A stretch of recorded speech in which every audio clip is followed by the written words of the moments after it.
What is your ikigai? A reason to jump out of bed each morning. To create environments where people have the courage and the confidence to be themselves.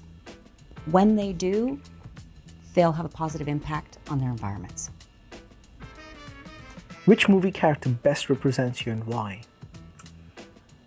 Erin Brockovich, because she does the right thing, always. Your female role model in tech and why? Barbara Schultaszynska. Not a global name yet, but she will be. I met Barbara 6-7 years ago when she had just sold her first social media company. Her second one, Indahash, is already a global success. I put my name and my signature behind Barbara Schultaszynska. What app could you not live without and why? My password app, Dashlane. In today's world of security and constantly needing to ensure that you're safe, I need something that actually helps me be sane as well. So all my passwords are in Dashlane, and it lets me access my daily life. What advice would you give your 21-year-old self? The same advice I shadow my 24-year-old self on, which is don't not do something because you're afraid. So when I was 24, I didn't take a position because I was afraid I might not succeed. It's the only time in my career I've ever regretted an opportunity not having taken it. So everybody I mentor today, I always say, do it, try it. You will figure it out. Fear is not a good enough reason for not taking an opportunity. Harshest feedback you've ever received? That I didn't listen, that I wasn't a good listener. I thought I was. But actually the person was right. And I learned, thanks to that feedback, the power of not just listening, but the power of hearing. And that you need to use more than just your ears to listen. And as a result, I've become a much more active listener. The biggest leadership challenge you faced? Standing for my principles, doing the right thing, despite enormous pressure from leadership and the outside world. And in the leadership position I was in, I had to make a very tough, controversial call. And there was probably an easier solution whereby I could have taken the easy route, but I chose to do the tougher, right decision despite the pressure. 3 things that define your leadership style. Okay, I want to say listening, because I've hopefully learned the power of using not just my ears, but my total self to be able to understand what's being said. The second thing is to provoke people to think differently. So I call it going on safari, and it's taking a different perspective to a situation, to an idea. And then the third thing I would say is I have no issue being wrong. I admit it when I am, I adapt for it, and then I move on. And I think that as a result of that, I'm a better leader when those situations happen. One weird fact about you. My first language was Hindi. What's your motto in life? What you achieve is important. How you achieve it makes all the difference. Ania Jakubowska, the General Manager of Avon Cosmetics Polska.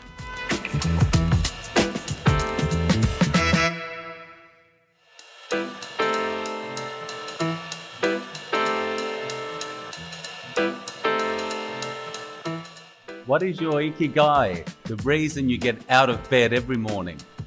Serving something much more meaningful than myself. Which movie character best defines who you are? I think It's a cartoon character actually, Roadrunner. The relationship between Toyota and Roadrunner. Roadrunner always running, always in rush. It actually, I think, reflects myself and my soul and my character. In the technology industry, do you have a female role model, and who is it? I have many female role models, but I think all of them are actually working with me. I really get inspired from the women founders and females in tech. One of them is, for example, our marketing director. She's really very successful, woman in tech, and some developers in our development team. What is the most important app in your life? And if I was to take it away, you couldn't do your day anymore. I think Stripes. It's a habit tracker app. I write down everything about my daily life and also health that I need to track. And I also write down all the habits related to self-development and work, which actually keeps me on track in terms of doing the things. Hyundai, if you could go back in time and speak to the 21-year-old Hyundai, what would you say to her and give her as advice?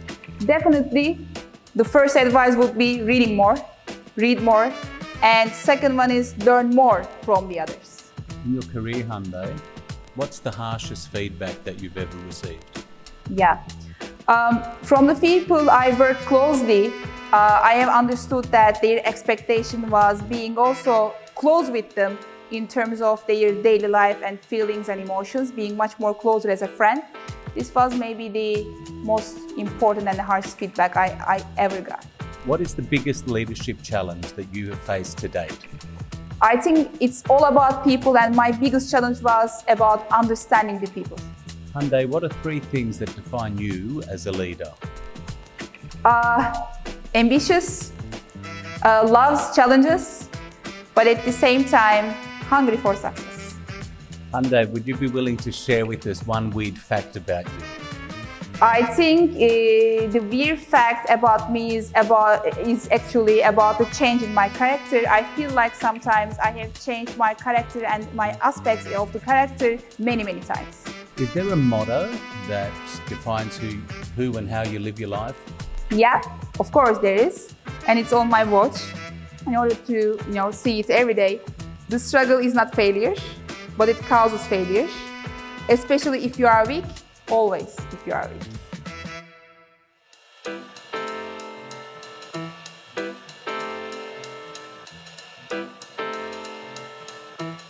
Что является вашим личным икигай, по-японски смыслом жизни? На мой взгляд, смыслом жизни является сама жизнь, в том, чтобы прожить ее с максимально широко открытыми глазами и открытым сердцем. Какой персонаж фильма лучше всего вас характеризует? Это, похоже, самый сложный для меня вопрос, но мне кажется, что иногда я точно напоминаю Матерь драконов. Кто ваш женский образец для подражания в бизнес-сфере и почему?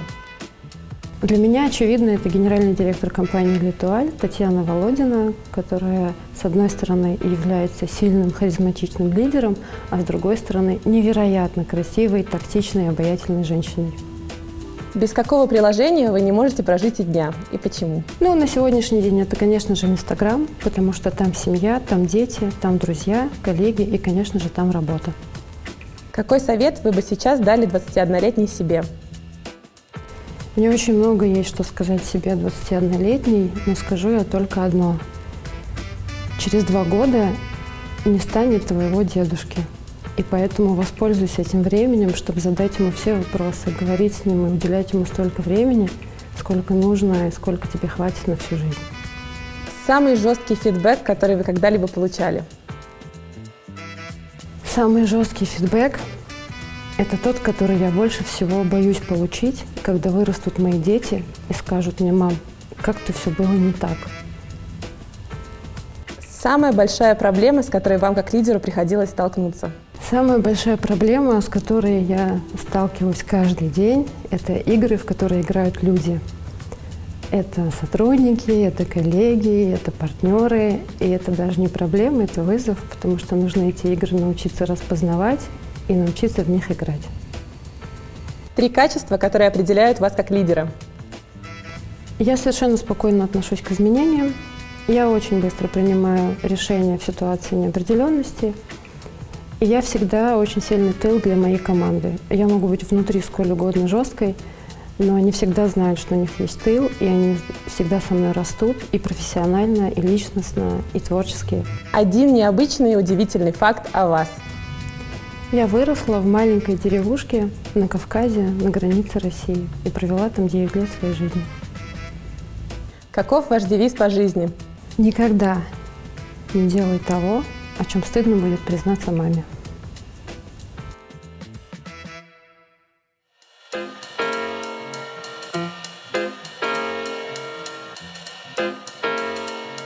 Ikigai của bạn là gì? Ikigai của mình là vì mình là một người phụ nữ là lập gia đình, nên điều đầu tiên mình nghĩ đến đó là gia đình của mình. Mình mong muốn mọi việc thật là chu toàn trước khi ra khỏi nhà để có thể sẵn sàng cho một ngày làm việc dày đặc. Nhân vật bộ phim nào phù hợp nhất để đại diện cho bạn và tại sao? Mình thích rất là nhiều bộ phim, nhưng có lẽ một trong những bộ phim ấn tượng đối với mình đó là bộ phim Người phụ nữ mang tên niềm vui, Joy. Bộ phim kể về hành trình của một người phụ nữ lập nghiệp và cổ phải vượt qua rất nhiều các khó khăn trong việc đạt đến cái giấc mơ của mình. Và có thể nói là cái bộ phim này nó gắn liền với cái mục tiêu cuộc đời của mình. Có nghĩa là khi chúng ta có một cái mục tiêu rõ ràng á, thì nó sẽ giúp chúng ta đạt được điều đó nhanh hơn. Là một người phụ nữ, bạn giữ vai trò gì trong tổ chức của mình và tại sao? Mình thật là may mắn vì mình hiện đang là Country Manager của MMA ở 3 thị trường Việt Nam, Cambodia và Myanmar. Và ở cái vai trò này thì mình cảm nhận rất là rõ cái tầm quan trọng của người phụ nữ hiện đại. Và có thể nói là người phụ nữ có một vai trò bình đẳng và họ có những cơ hội như nhau so với tất cả những người đàn ông.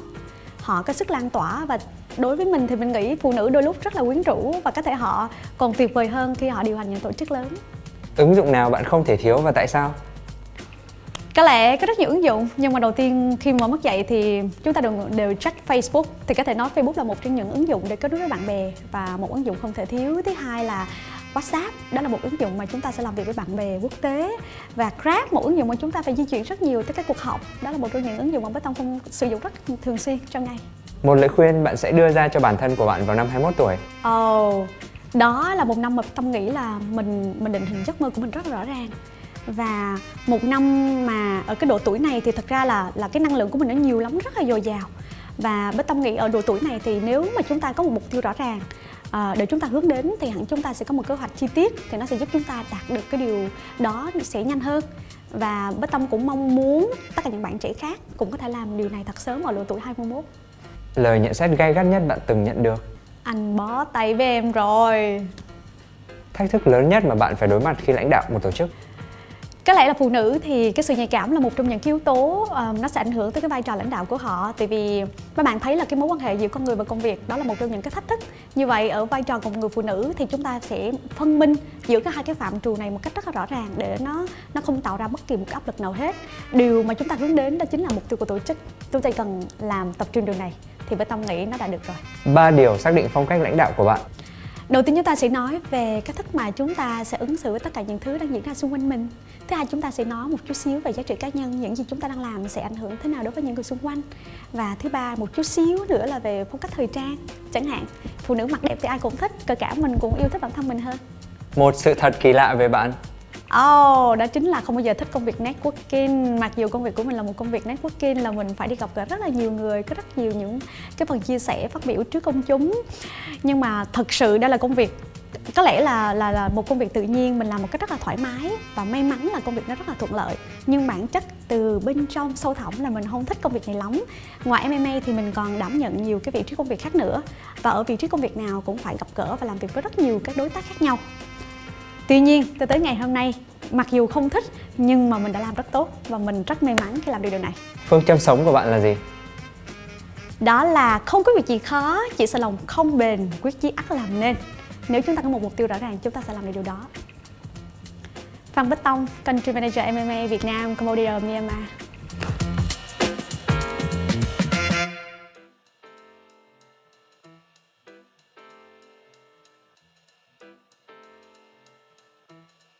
What's your ikigai?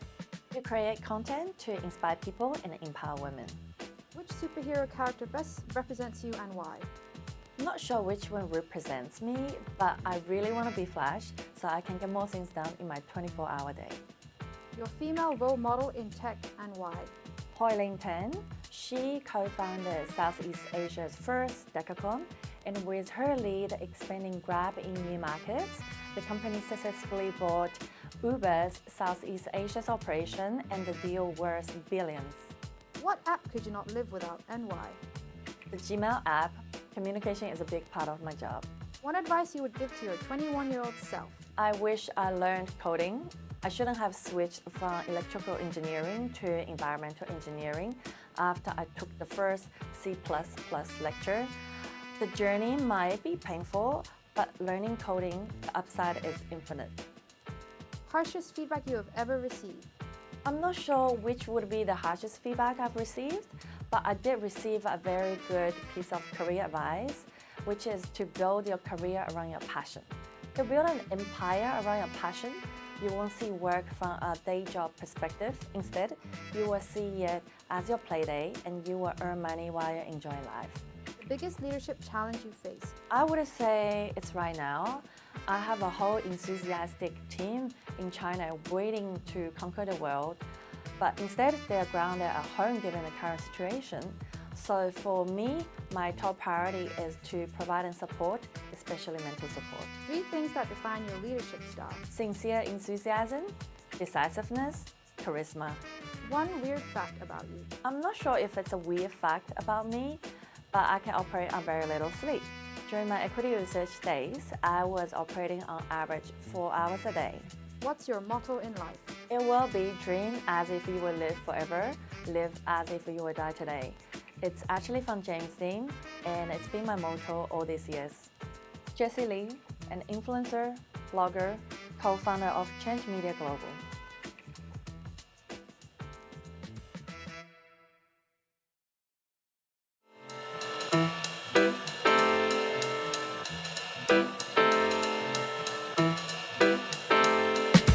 What is your ikigai, your reason to wake up every morning?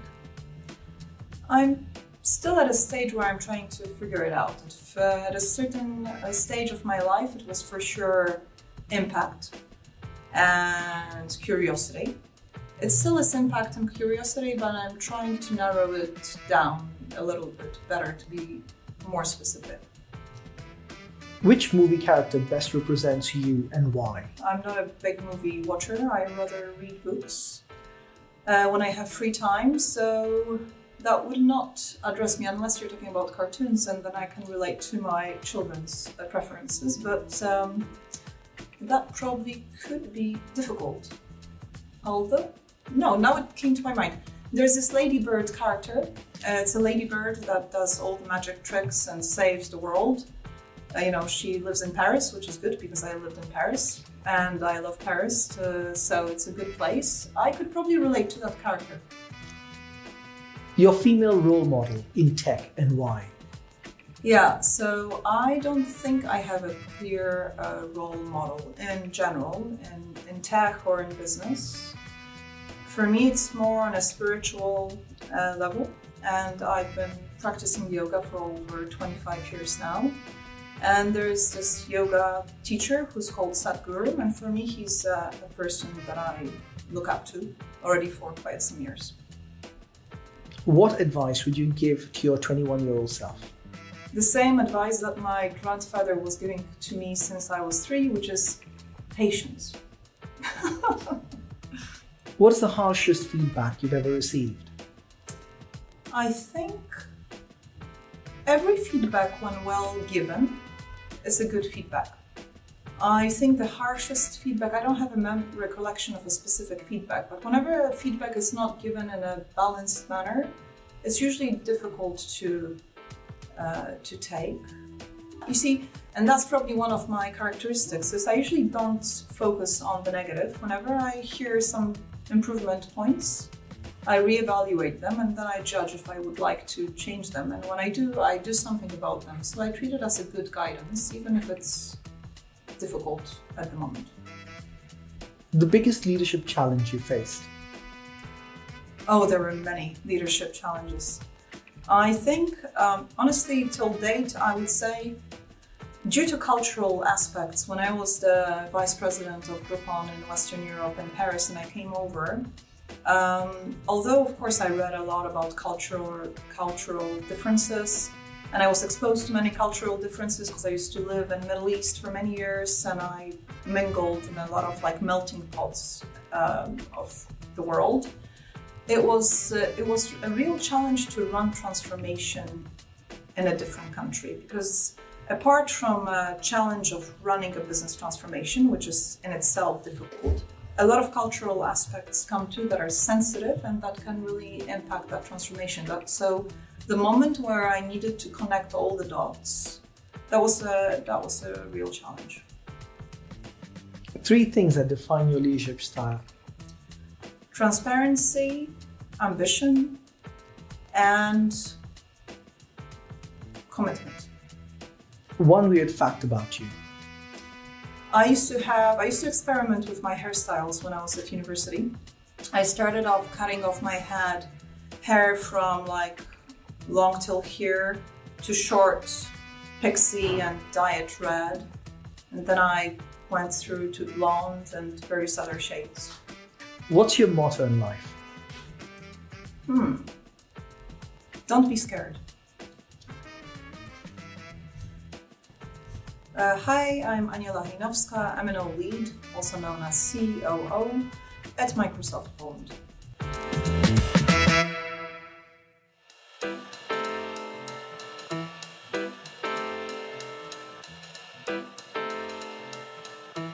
What's your ikigai? So my ikigai, my reason for being, is something I think I'm still figuring out. I have a passion for travel. I worked in the industry a few years ago, and it's definitely something I want to get back to at some point. I'm also a mother of a 2-year-old, so that is definitely a big reason for my being, and he definitely gets me out of bed in the morning.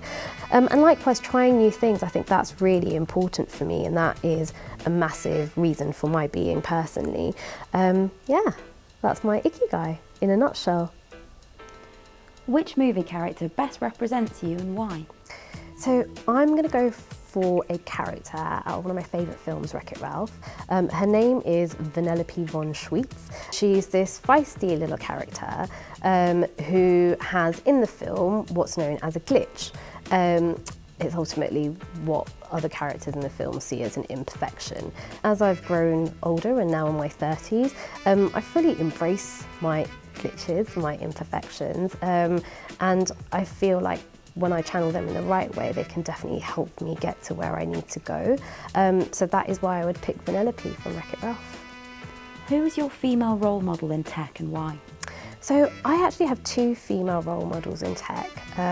Both of them are very close to home. They're old bosses of mine, and they've remained very close mentors and helped me get through some challenges that I've faced personally. So for example, when I became a mum, it was really difficult to balance motherhood with wanting to continue progressing my career. And I've also seen them themselves go through highs and lows in their careers, and watching them overcome that with grit and resilience has just been a massive privilege for me, and they are my role models for that reason. Which app could you not live without and why? So it's a real cliche, but it has to be Google Maps. I rely on it to just get around. I think I even most times order my Uber through Google Maps. So yeah, it would have to be Google Maps for me, yeah. What piece of advice would you give to your 21-year-old self? So I would tell my 21-year-old self 2 things. The first thing would be travel way more than I did. The second thing would be don't get so bogged down by the more trivial, smaller things in life. I know at the time they seem massively important, but actually 10 years down the line, you're not even going to remember them. They're insignificant, so just don't let it drag you down. What's the harshest feedback you've ever received? So the harshest feedback I've ever received was from a colleague who told me that if there was a promotion going in the team, they didn't think I would get it. The reason why it was so harsh was because it wasn't feedback that I was expecting or that I'd welcomed or invited. It was literally someone just projecting or forcing their opinion on me. But it's really important to have a sense of self-awareness to distinguish between that sort of feedback that doesn't necessarily come from a good place and feedback that may be hard to hear, but is actually really constructive, and that will be pivotal in your growth and development. Yeah. Could you tell us one weird fact about you? So one weird fact about me is that I love eating hula hoops and Maltesers together. That sounds so bizarre, but I think it's something about the sweet and then the saltiness and the crunch of it all. It just works. I have also tried Doritos with Maltesers, which didn't work as well. But yeah, that would be my one weird fact. What do you think is the biggest challenge that leaders face today? I think leaders today have so much information and data at their fingertips. We have more insights available to us, and often sifting through all that information and knowing where to make your decisions or how to make your decisions off the back of that data can be quite a challenging thing to do, purely because there is so much of it. And I think that's where listening to your teams and your advisors around you can be really key, but also never forgetting we should listen to our instincts when we are sometimes overwhelmed with the information that we have in front of us. What's your motto in life? My motto in life is to live life to the fullest. Sometimes you have to be willing to throw the rules out the window.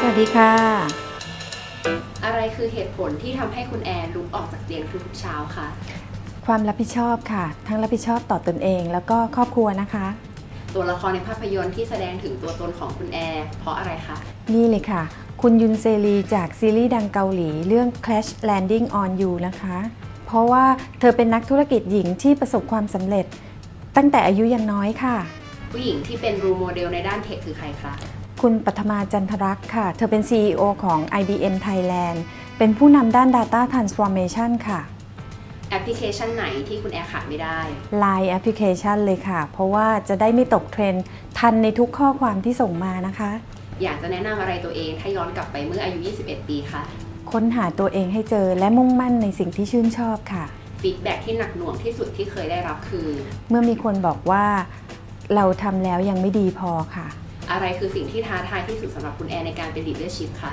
การได้รับการยอมรับจากคนในทีมค่ะ 3 สิ่งที่แสดงถึงความเป็นผู้นำในมุมมองของคุณแอร์ค่ะ 1 เลยคือ positive thinking ค่ะ 2 think win-win ค่ะ 3 there must be another way ค่ะ ขอทราบเรื่องที่แปลกของคุณแอร์1 เรื่องค่ะ เป็นคนเซนซิทีฟมากเรื่องแม่และลูกค่ะ คติที่ใช้ในการใช้ชีวิตคืออะไรคะ ทำทุกวันให้มีความสุขค่ะ ขอบคุณค่ะ ขอบคุณค่ะ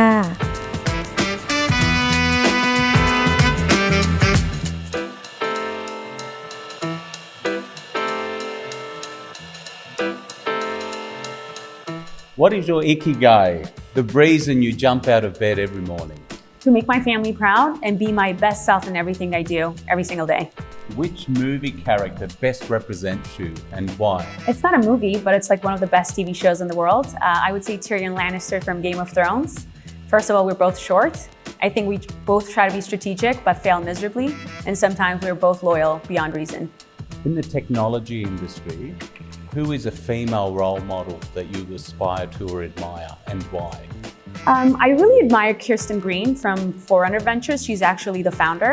And she's a great example of how you can build yourself up from scratch without previous pedigree in a specific arena, build expertise, and wow the world in the types of investments you make.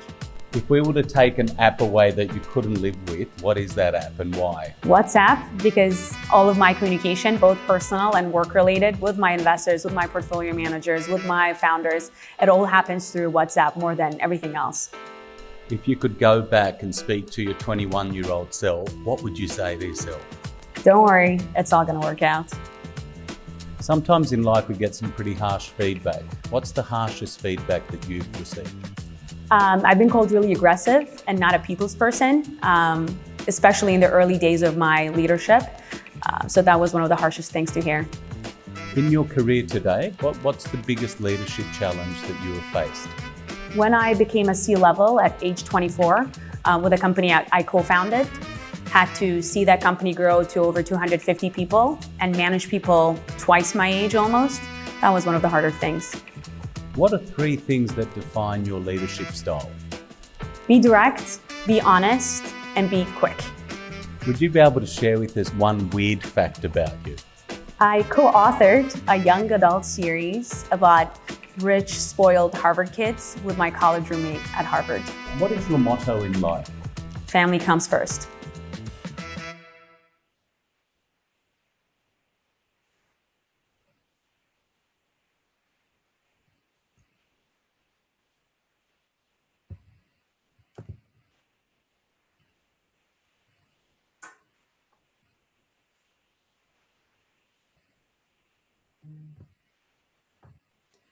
Good morning. We're streaming to you on a very sunny Thursday morning in London on YouTube Live. I'm really delighted to welcome Lena Koscheck, the head of e-commerce at Tom Dixon, for our Beyond the Title interview. Lena, how are you doing? I'm fine, thanks. Good morning, Kate. Very nice to be with you online. Good morning. In your beautiful forest. Exactly. In the Black Forest down in southern Germany right now, remotely. Brilliant. So I'm going to ask you some questions. These are supposed to be fun. These are supposed to, we just want to get to know you, not just as a head of e-commerce for a successful luxury, furniture brand, but as you as a person, as a leader, and as a marketer. So I'm going to ask you, what is your ikigai? So for anyone that isn't familiar with the word ikigai, it's a Japanese phrase, which means your reason for jumping out of bed in the morning, your reason for being. I think we've lost Lena for a sec. We'll just see if we rejoin it. It is a tricky question, and so much that she's frozen.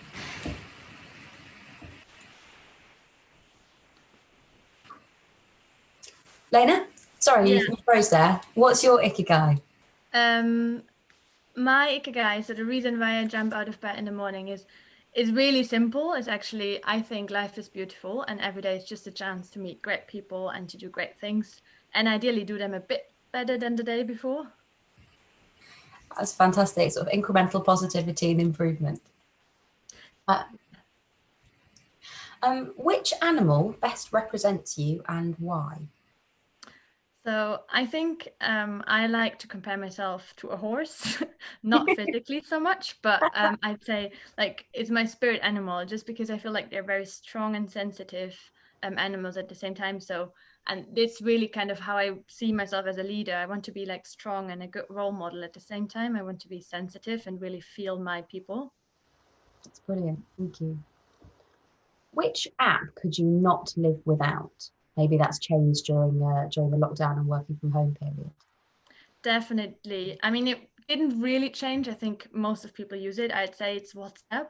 It's again a bit basic, but in the current lockdown situation, I work in London. I now live temporarily in Germany, and my partner lives in Milan. So I have this kind of long distance relationship, and long distances at the moment are pretty much virtual relationships because there's no travel possibility at the moment. So keep my private life going with a lot of video calls.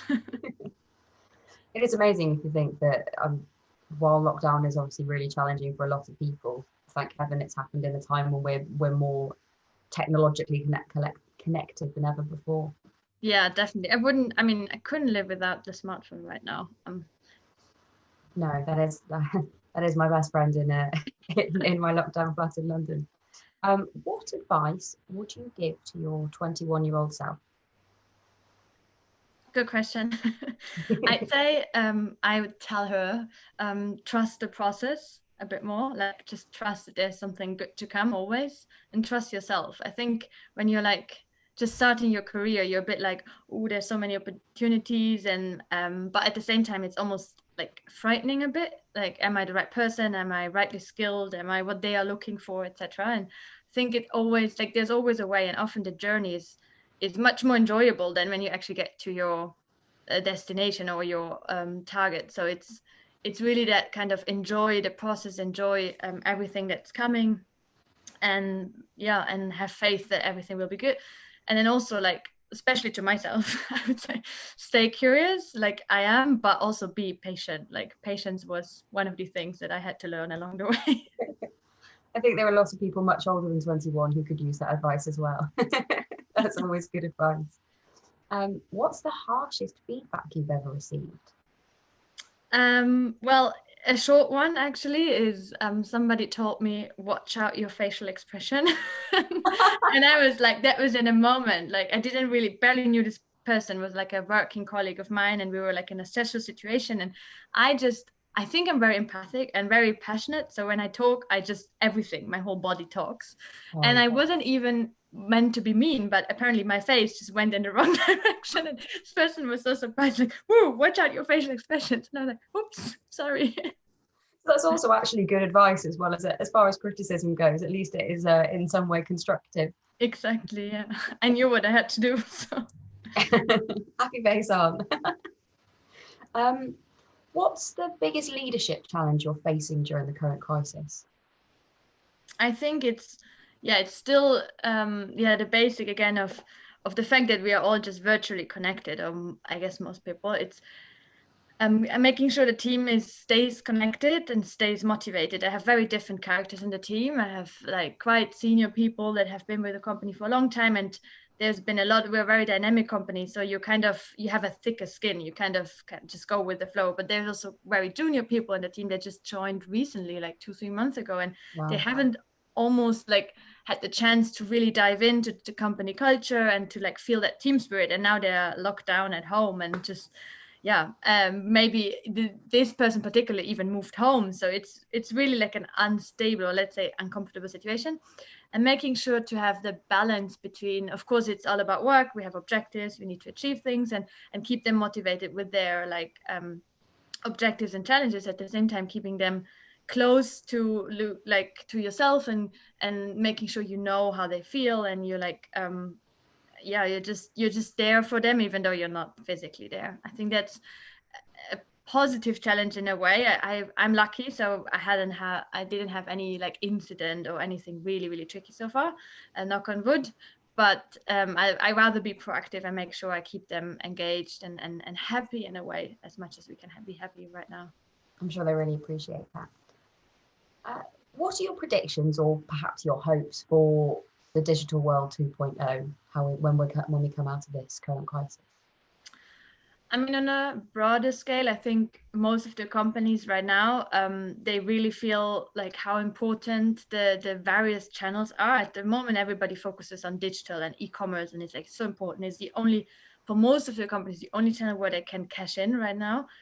But at the same time, many companies like ours, being a traditionally wholesale business, you have a legacy. You have a lot of people also being occupied with positions based on the wholesale business. So I think it's really the omni-channel customer journey that needs to be further optimized. I think it was always like a nice buzzword, but now it's become reality, and you really need to check on how is that customer experience. Is it really the same? Does it hold true? Is it great in store? Especially with our products, they're just amazing in store. They're just like, honestly, you come in and you're just like, wow. But then online, how do you get this feeling across? And I think with the shift to digital being so present and being so important right now, it hopefully some funds will be also directed to making sure that the digital experience can be as amazing as the offline experience. And then finding the best of both worlds is, I think, in the future as we go into a new normal. And another thing I hope personally, and for the team as well, and for everybody who has kind of everybody I think is always struggling, work-life balance, another buzzword that we kind of face all, depending on the like state of personal development also.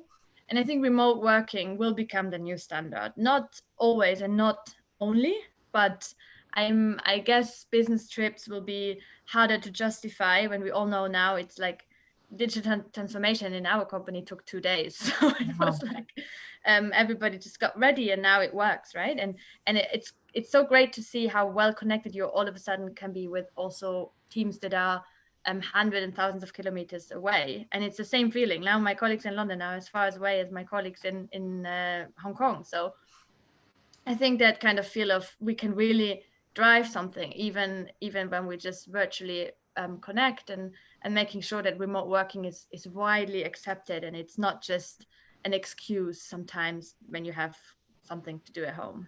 Yeah. Because I think I'm sure some people have found it more productive in a lot of ways, and I don't think I think you're right when you say it should be a balance, because I think that we realise that people work differently, and you employ lots of different individuals, not just lots of drones or clones of the same person. Definitely. What do you think will change permanently in the homes and furniture industry, or what changes are here to stay? Well, the e-commerce or home and furniture, I mean, for me is a bit like I'm looking at e-commerce and also in our industry particularly, I think. Please. One thing is the reason of existence, or in French, like the raison d'être, I think won't ever be challenged again. I think, especially in our case, I mentioned we come from wholesale. It's a very traditional business. The furniture and lighting business is very slow. Like you have long product life cycles. Things take time to be accepted by the market, and that kind of clashes, and especially with the like processes internally, it clashes a lot, the B2B versus the B2C business. Yeah. And many I just realized many times that it's often a question either or, and we have to justify, and we really have to like stand up for ourselves. And I think that will be much easier in the future, because right now we're contributing a lot, and I hope that it also doesn't, like, it's not a wave back when we're out of this, but it's really just, it's become the new normal. And I guess another thing that globally for our industry, but for many industry in retail, or like where you produce consumer goods, is that the supply chain will be challenged even harder. This kind of question: where do you produce? Who's your supplier? How risk secure is this chain? How much shipping is involved? How many warehouses? Does it make sense to store products locally, or is it all globally centralized? I think these questions are becoming more and more important. We've been looking at it already just because of Brexit, but I think it's one of these key challenges, and it's a big USP advantage. I mean, for example, in the US right now, we are lucky because we have a regional warehouse in the US, and other European furniture brands don't have that, so they ship everything from Europe because it's so fast normally. But right now, I mean, we are having actually a competitive advantage there, because we can ship and we can fulfill orders right away. Okay. Yeah, and then I think my last consideration I would think about in e-commerce, because of the crisis situation and the consumer behavior and like perception changing also with that, like there's more fear around, there's more focus on am I really doing well, is my family well, is everything all right? It's less consume driven at the moment, I feel like, the behavior, and it's less aggressive everywhere. Like brands do adapt to this, and I like the change that we're going away from just thinking about conversion rate, but actually appreciating a bit more what are we doing along that journey, and how are we actually engaging the customer rather than just selling. So I think hopefully content will rule over conversion in the future. Bravo. What are your hopes for the future? I think in my heart I'm like probably a good person, like always looking for the good in the world. And I think what should be changing, having said that, I think consumers will change how they react to brands, how they react to kind of offers in the market, is that the why of companies, really they're like their vision and their reason to be is becoming hopefully more and more important. And that, like, be it for companies to attract talent, like their employer value proposition, but also to attract consumers, they're like a unique selling proposition to become really more sustainable and more filled with like good values and good reasons, rather than, again, just like a bit of surface and a bit of like blah blah. And the same, like if that could hold through, like both for companies, like to outside to the customers, but also in job descriptions, making these like kind of the reason why and the wider contribution, like a key KPI also for people to join businesses and to grow businesses. That's great, thank you. Can you tell us a weird fact about you, please? Yeah, I really don't like bananas. That's not weird, that is perfectly justified. No, really, it is. I mean, sometimes people look at me and they ask, "Well, you don't like bananas? No?" Also, at the moment on Instagram, also no banana bread. I'm like, no, because there's only bananas and banana bread. So, If it's only chocolate chips and no banana, then maybe we'll talk. Do you even hate it? Because bananas are, they often sneak banana into all smoothies to make it thicker. yeah. Can you I mean, it? totally. My sister will like, she's cooking a lot. She's like a foodie. She's also experimenting a lot, and she has a new machine that turns everything into juice. And the other day she's making a juice, and I was trying it. I was like, there's banana in there. She's like, oh shit, I forgot, I didn't tell you that. I always tasted it, like it's never like hidden. Me too. So I don't think that's weird at all. That's perfectly logical. Horrible. Still, you know, fruit and veg is important, everyone on YouTube. Just not that fruit. And this is our final question. Thank you so much, Lena. This has been really lovely talking to you. So I'm going to finish on one more. What is your motto in life?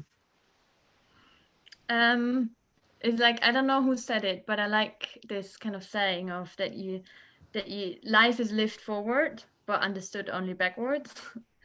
And ultimately, though, I feel like that also tells you should live now. No matter if you like understand what's going to happen next, you will not learn from the past, but you should live it now. That's a great motto. Great words to live by. Thank you very much, Lena. I feel like all your answers have been really positive and thought-provoking, and yeah, it's been an absolute pleasure. Thanks very much for talking to us. Thank you for hosting me. It's good to reflect.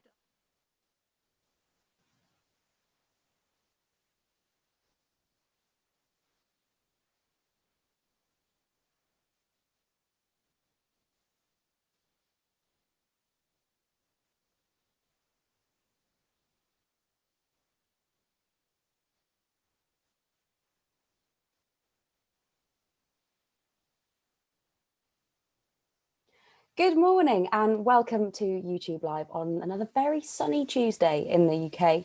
I'm delighted to introduce today Manuel da Costa, who is the founder of Effective Experiments. And today, hello, welcome. Thank you for joining us. Today, we're not going to ask you anything about conversion rate optimization. We're not going to ask you anything about your job or your role. With this whole Beyond the Title series is about going beyond your role and beyond what you do on a day-to-day basis and find out a bit more about you as a person, if that's okay. That sounds good, though I can't promise that I won't be talking about experimentation because it's such a big part of me and what I do. So it might be name dropped every now and then, but we'll see. Sure, that'll be fine. More than fine, in fact. So first question, what is your ikigai? And that for anyone uninitiated, ikigai is a Japanese phrase meaning the reason you jump out of bed each morning or your reason for being. See, I told you I'd failed, right? Experimentation is again going to feature in that. So for me, like I'm a passionate believer in the power of experimentation and being able to share that with our clients or with other people that I come across is actually a big motivator for me. You know, I'm not one that wakes up every morning to feel happy and all that kind of stuff, all those fluffy feelings.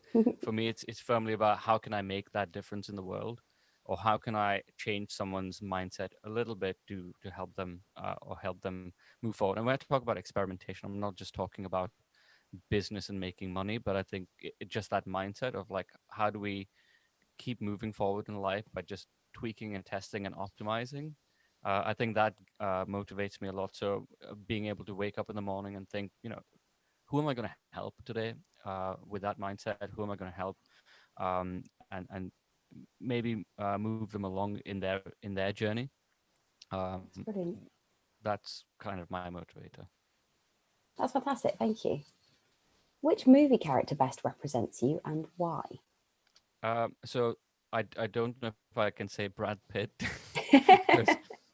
Probably not, but there's a film called Moneyball, and it's a film about baseball. And even though I'm not a big baseball fan or follower, I watched this film, and this guy basically puts together a team based on data and going against traditional kind of wisdom of setting up teams for success. And there's this team that does really badly, and he comes in as a coach.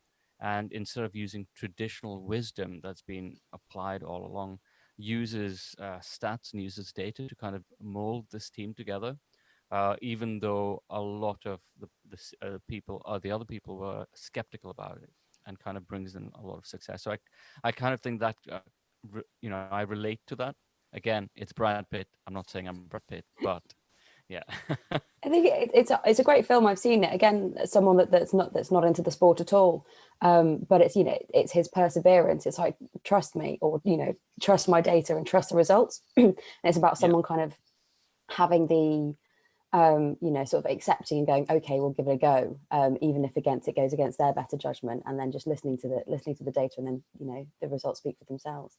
Yeah, and as you said, you may not be into that kind of that sport, but again, a lot of sports these days apply the similar mentality. In England, the Premier League, for example, cricket, they all kind of apply similar principles. So yeah. Thank you. Which app could you not live without, and why? That may have changed over the past 8 weeks.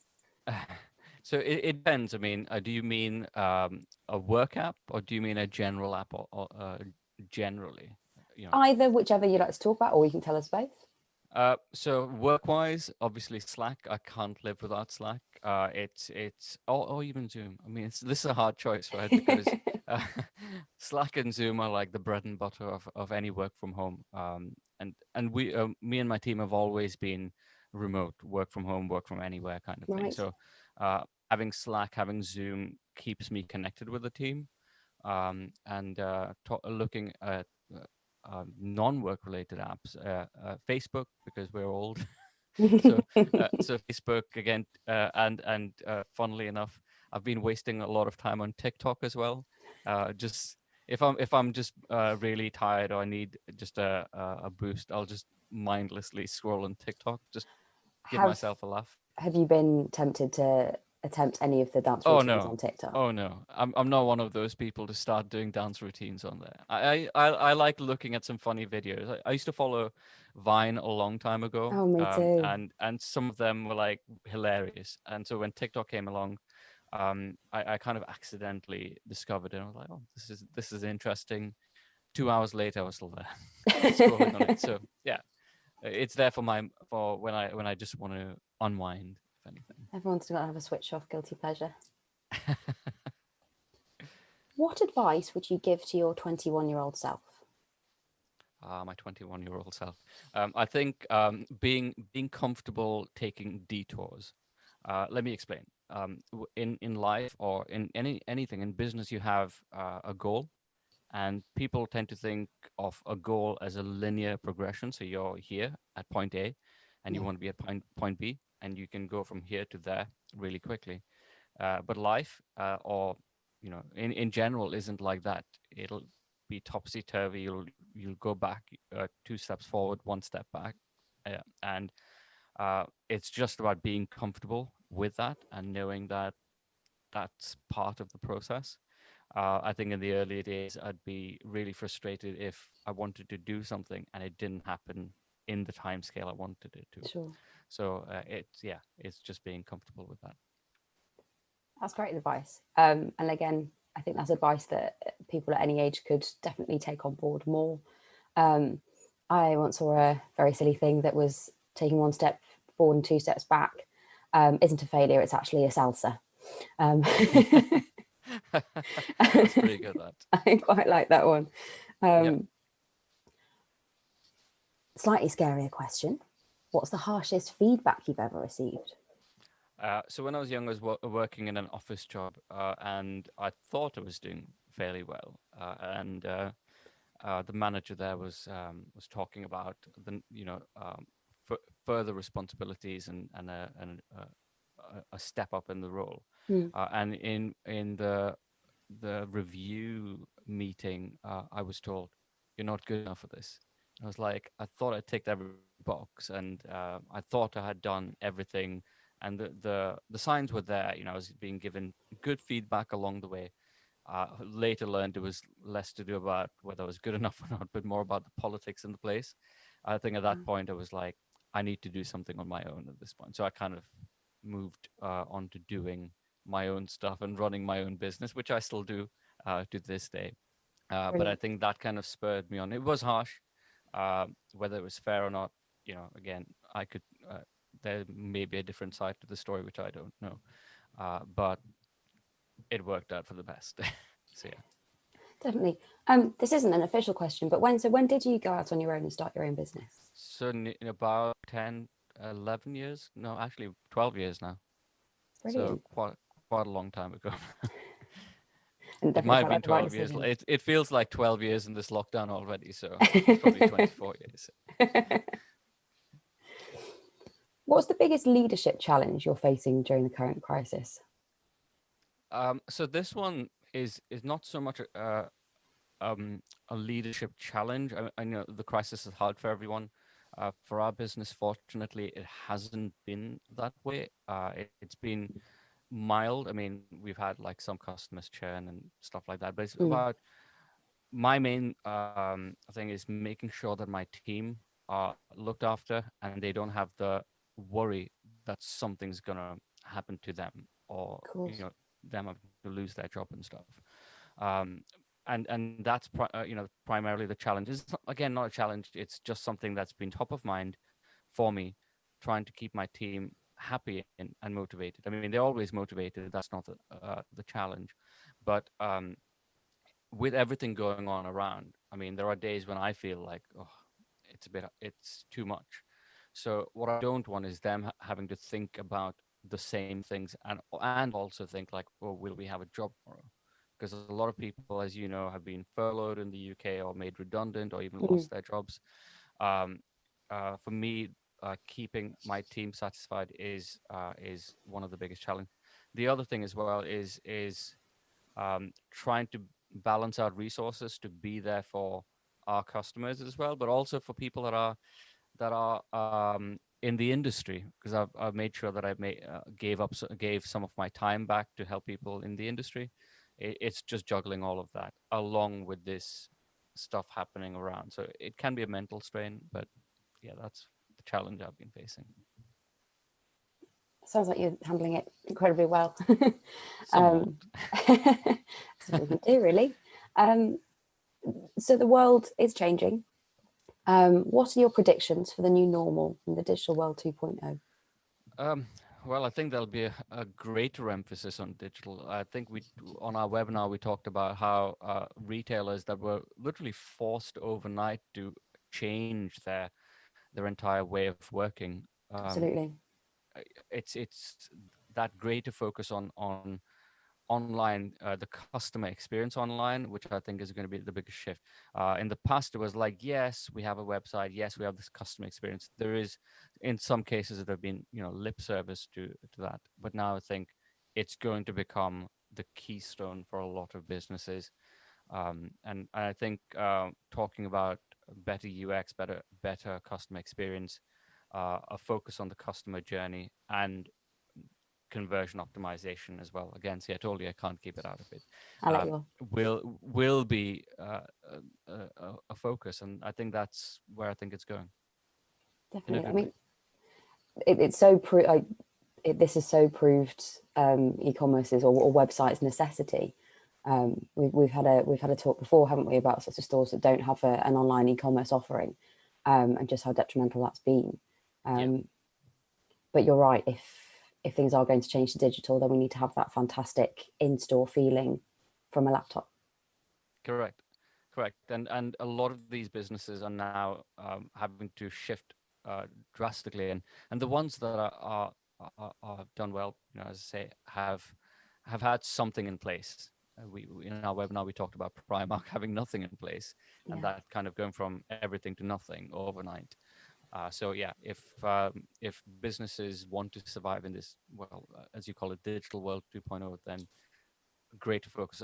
Probably a huge focus on this. What changes do you think are here to stay? In I industry think, terms. Generally speaking, I think a lot of businesses will adopt this work from home kind of mindset. So I think that's hopefully going to stay for a lot of businesses because it allows a lot of flexibility. And I've been, a champion of work from home, work from anywhere for a long time. Again, businesses have been forced to adopt this. In the past, they've been hesitant.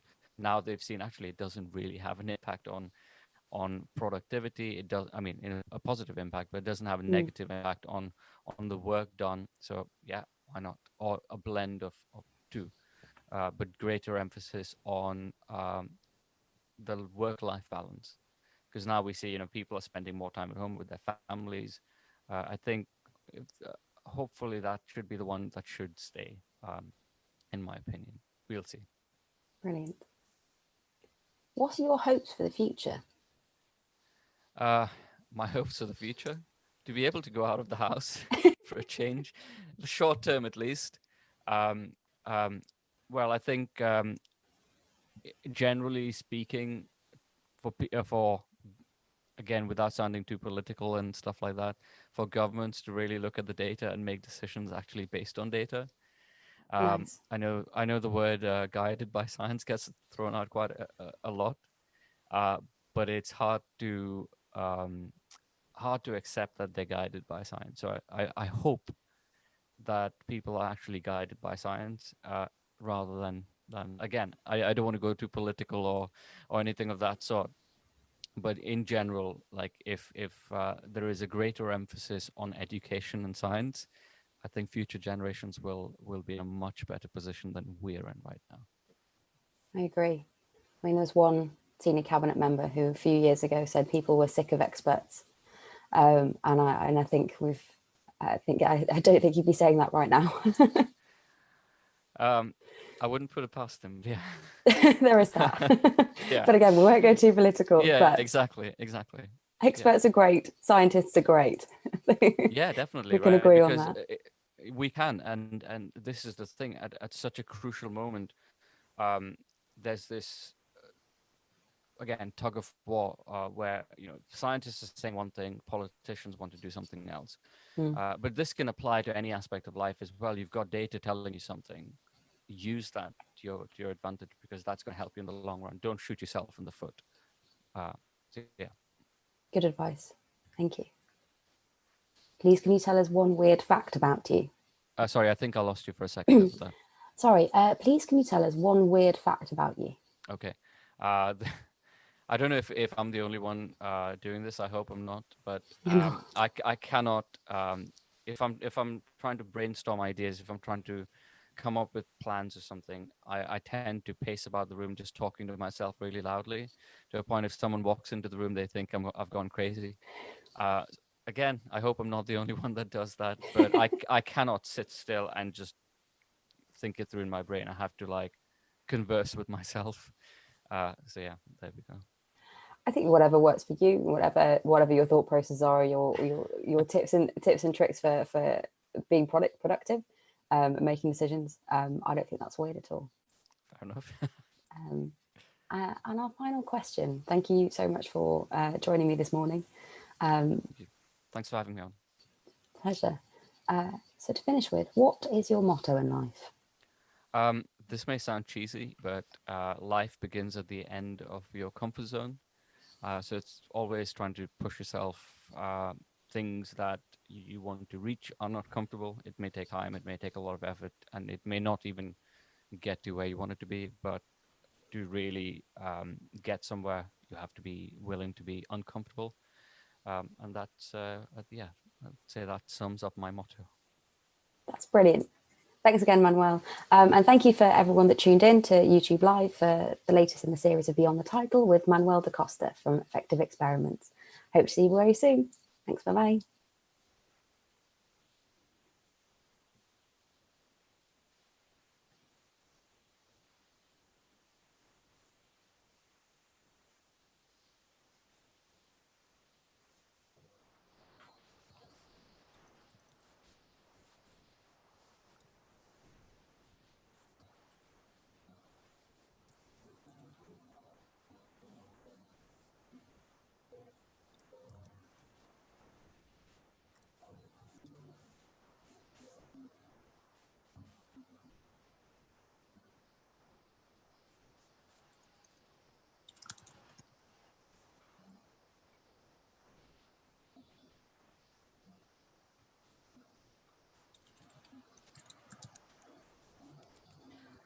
Welcome everyone to Beyond the Title. This is Kirsty here, joining you live all the way from Hong Kong. And thank you, and what a pleasure to have you tune in to Insider's channel, where we really deep dive beyond the title twice a week with speakers who will be guests at our Reshape Summit happening on the 11th of June. Today we have the lovely Kat. Hi, Kat. Hi, Kirsty. Hi, thank you for having me. Pleasure at all. The Filipino from my nation, all the way from Manila. Would you like to quickly introduce yourself? Yeah, I'm Kat Trevino. I am the Chief Marketing Officer for Mind Nation, a mental health care company focused on creating happier, healthier employees in the workplace. I'm also an environmentalist. I work also with NGOs such as Planet Cora, and also work in as a brand marketing manager for a fast food brand. Amazing, cool. So I have a first question for you. What is your ikigai? And for those who don't know, it's the reason, Japanese word for reason for being. Yeah, I was actually thinking about it this morning when you told me that the ikigai is a reason that you jump out of bed every morning. And I was thinking, like, what is making me jump out of bed every morning?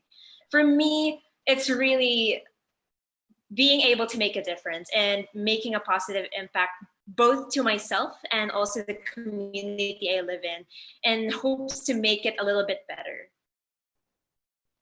Yeah, so I would it's really completely finding agree. my purpose.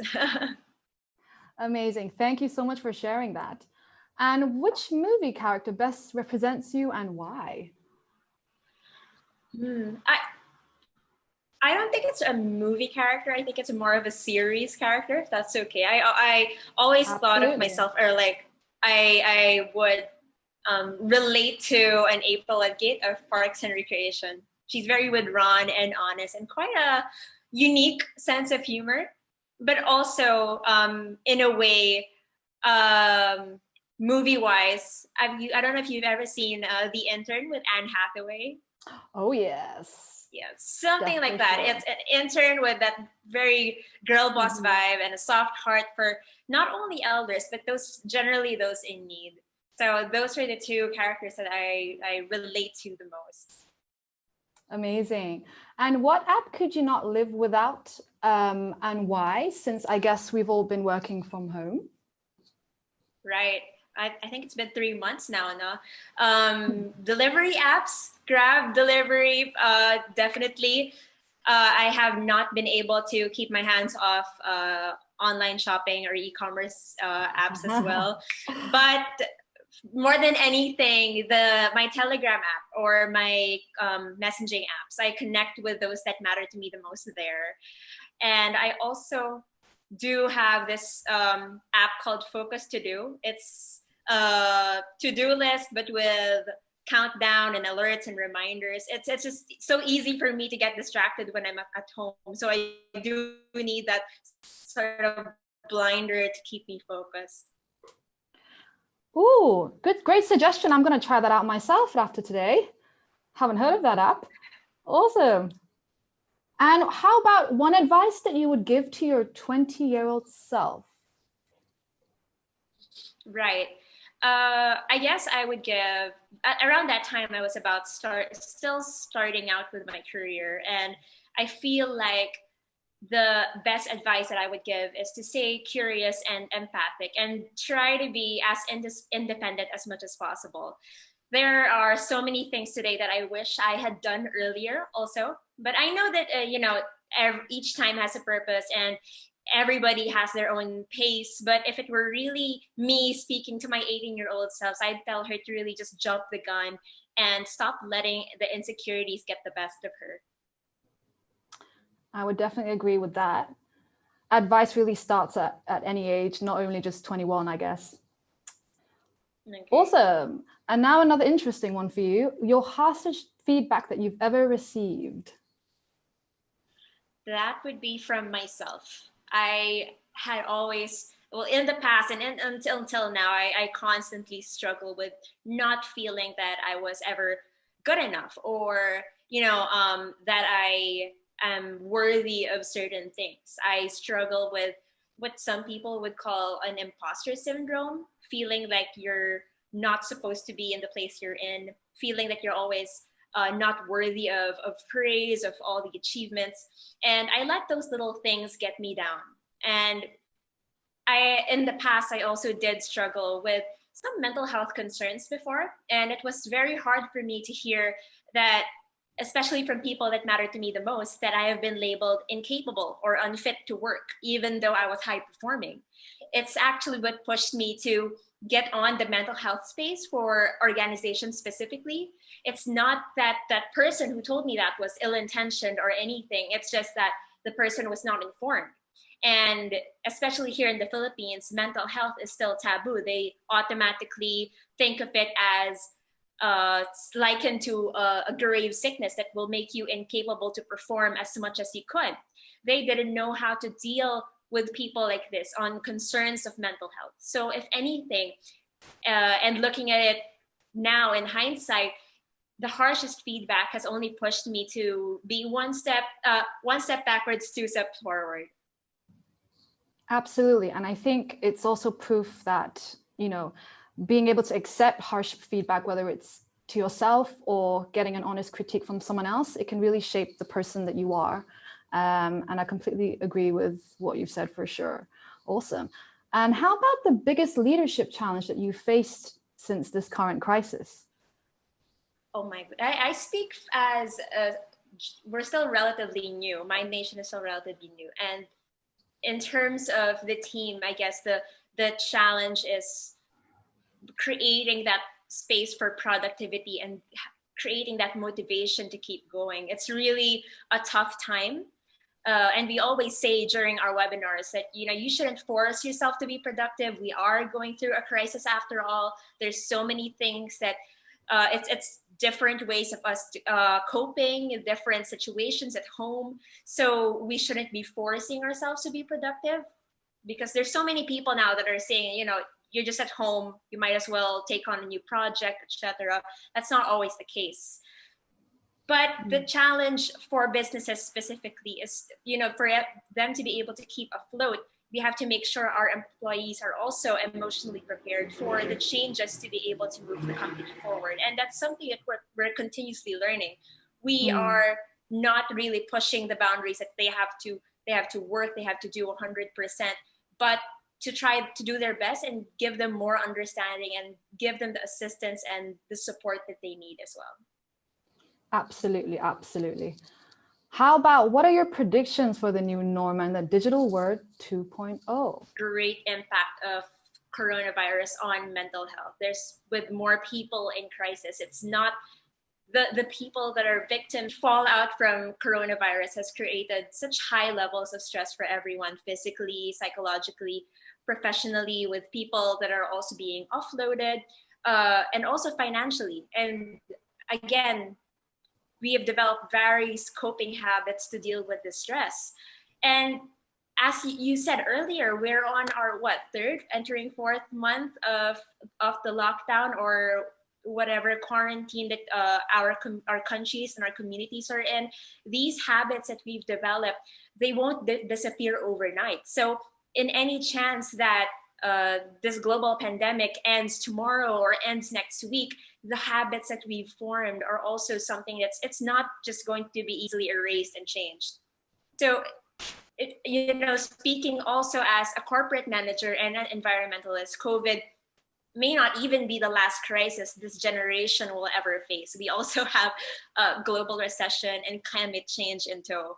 So personally, for me, mental health care will be, for both in the workplace and in the public, will definitely play a huge role in the coming years, with hopefully more accessible service, more value, and people putting more importance to it. We need everybody, people's teams, prepared for the changes and the stresses that come with the pandemic and with everything that's going to happen in the near future. And for Digital World 2.0, if anything, this is only going to move companies to become more agile and to hasten their digital transformation and think of how their businesses and services can be better and more flexible enough to withstand these worst case scenarios. So what do you think will change permanently in your industry then? And what do you think, are changes that are here to stay then in that respect? Right.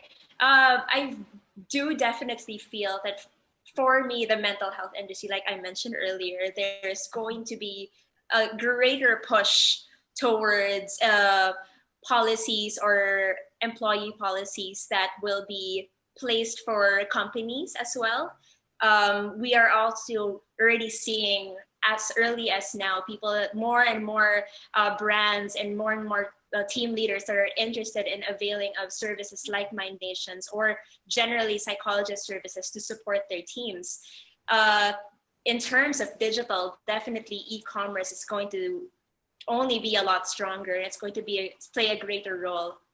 And hopefully, companies will also see the impact of work from home as a viable method. Like there are a lot of people that finally see the benefits or the benefits of how work from home can also be helpful in how they do their work as well. Very nice.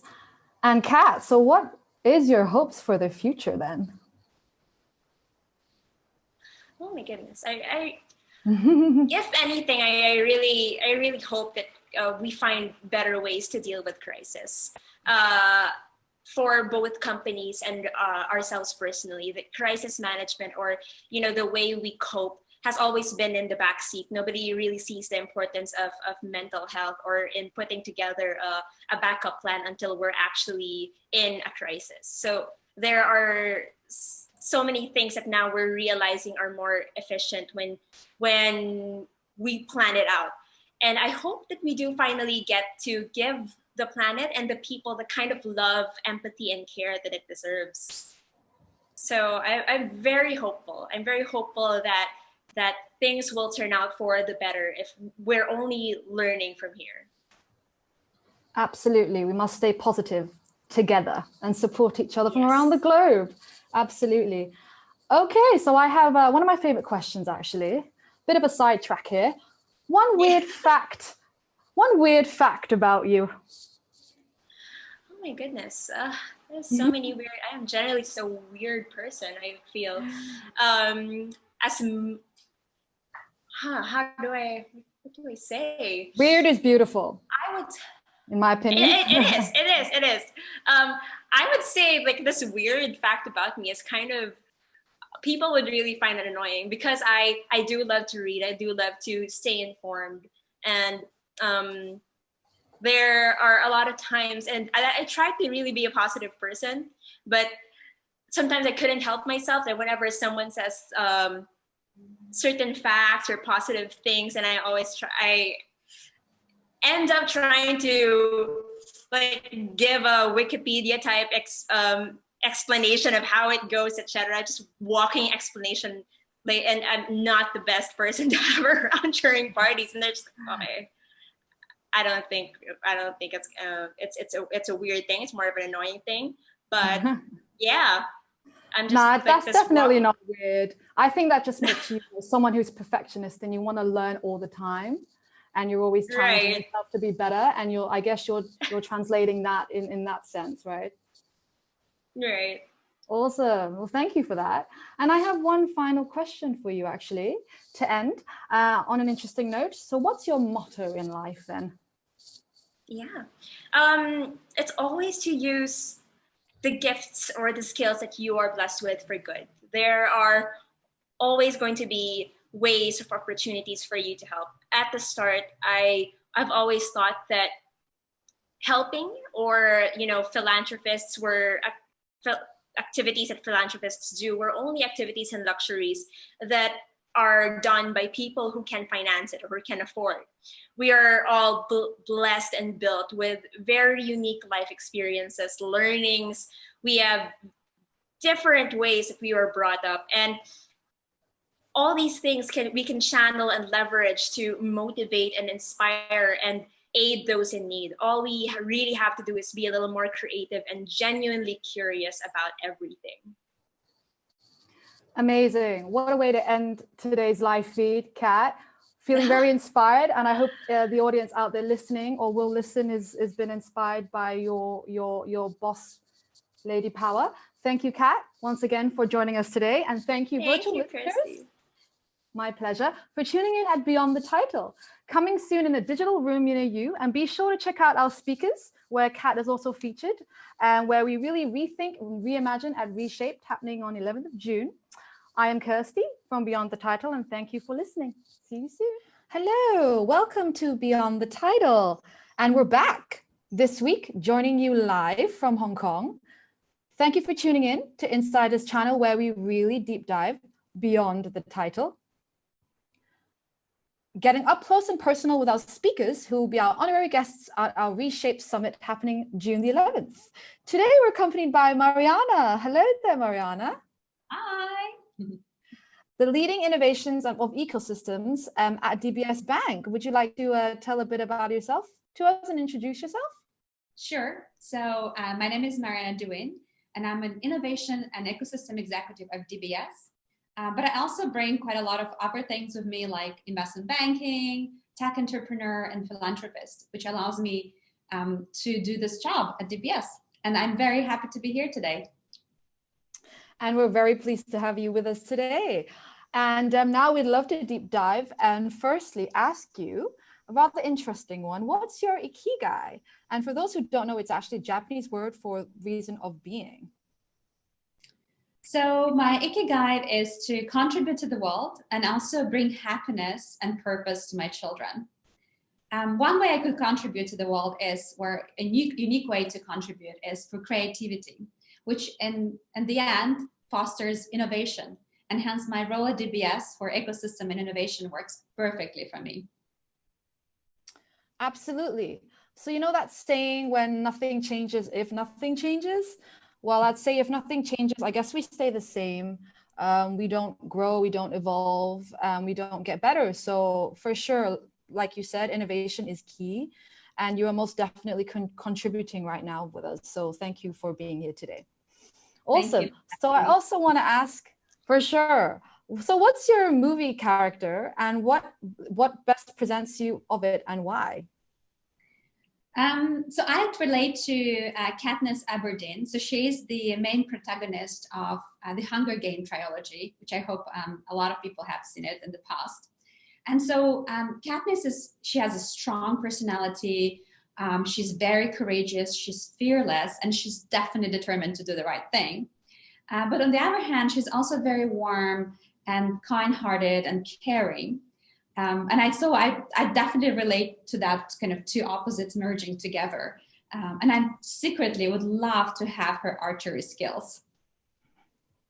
That's crazy. I've never done archery. I don't even know if you can do it in Hong Kong. But thank you. What a perfect and great character reference. I think if I remember the movie correctly, she represents the idea that to never give up as well, because she's been challenged in so many ways and tested in so many ways. So awesome. Also, what app could you not live without since we've been working from home? So I would say it's before working from home, during working home, and it'll be post working from home. So it's WeChat and WhatsApp. So I think that any communication tools nowadays is absolutely vital. It allows me to communicate with my team, with my family, with my friends. And actually we have so many new communication tools right now, be it WebEx or Zoom or Teams. And again, they're absolutely vital tools for now, for the situation, but also for the foreseeable future. Yeah, absolutely. This also reminds us how important communication is in ways that we don't even realize before, and that we're relying on it, even now more than ever. And, even right now we're Zooming together and we're able to connect with everyone around the world. Yeah, so it's definitely agreed with that 100%. So another one is, what advice would you actually give to your 21-year-old self if you had to go back in time? Two pieces of advice. number one, define your own measures of success. Meaning, don't let other people's fears interfere with your dreams and aspirations. And I think that is so important for any kind of young, aspiring professional, be it male or female. Number two, which I actually stolen from a movie, and I absolutely loved ever since, is everything will be okay in the end. And if it's not okay, it's not the end. And it was famously quoted by John Lennon, and it's brilliant, I think. Absolutely, I love that quote. So it's essentially like saying, you know, like trust in yourself, don't be afraid to explore, learn, and try, right? Yeah, no, absolutely, yeah. Nice. Okay, so what is the harshest feedback you've ever received? I don't recall one feedback to be harsher than the other. And I actually feel like, you know, the harshness of feedback is a little bit irrelevant. It's actually what you do with the feedback, which is very important. And I personally take feedback very seriously. So I internalize it, I digest it, and then I work on it and see, you know, what are the strategies that I can use to improve. I'm also at the same time my own worst critic, which is something I'll definitely not recommend to anyone. I love that answer. I would definitely agree with you in some respects, because it's important to be able to reflect on your own actions and your own decisions. So, and especially in life along the way, I'm sure we're all challenged in that sense. So thank you for that. Yeah. What is the biggest leadership challenge that you have faced during this current crisis? That's a very, very good and very timely question, because a lot of leaders are facing various challenges, you know, being tech ready to deploy working from home, you know, being tech ready to actually support the massive increase in e-commerce demand, or, you know, deliveries and whatnot. I'd say for me personally is to balance between managing my team well-being versus making sure that we all focus on achieving our goals. So this balance is very, very, you know, fragile at this point in time. And we've all proven, and, you know, the silver lining is we've all proven we are very effective at working from home, but we're still humans at the end of the day. So we all crave this personal touch, personal interaction. We're very fortunate in Hong Kong that we're actually able to now to resume face-to-face meetings, which makes all the difference for our ecosystem partnerships. It's a huge difference to, you know, have that physical, personal interaction, although technology has worked brilliantly, but at some point you need to go back into that human aspect. Besides the kind of the COVID-19 situation working from home, one book that I recently read is The Infinite Game, which speaks about leadership and some of the leadership challenges that new leaders have faced and are facing, and how the world is evolving in terms of leadership. I highly recommend reading that book. It's by Simon Sinek, which is, you know, a thought leader within leadership space. So yeah, it's a great book. Nice, thank you for that book recommendation. And I must agree with you there. I'm feeling very fortunate right now with where we are, and looking forward to what, you know, the future and what it will hold. And we're here to support each other. Absolutely. So what are your predictions for the new norm and the digital world 2.0? Again, a very good question, very, very timely. So I'd say not necessarily a prediction, but the things that I can see that are shifting and changing, and which are becoming, as you say, the new norm. So one of them is, you know, the tech companies are basically the economy drivers. So in the past 3 to 4 months, we have seen a 5-year acceleration. So decades-old habits have become digital overnight. And that is not going to change. If anything, that is going to accelerate and progress further.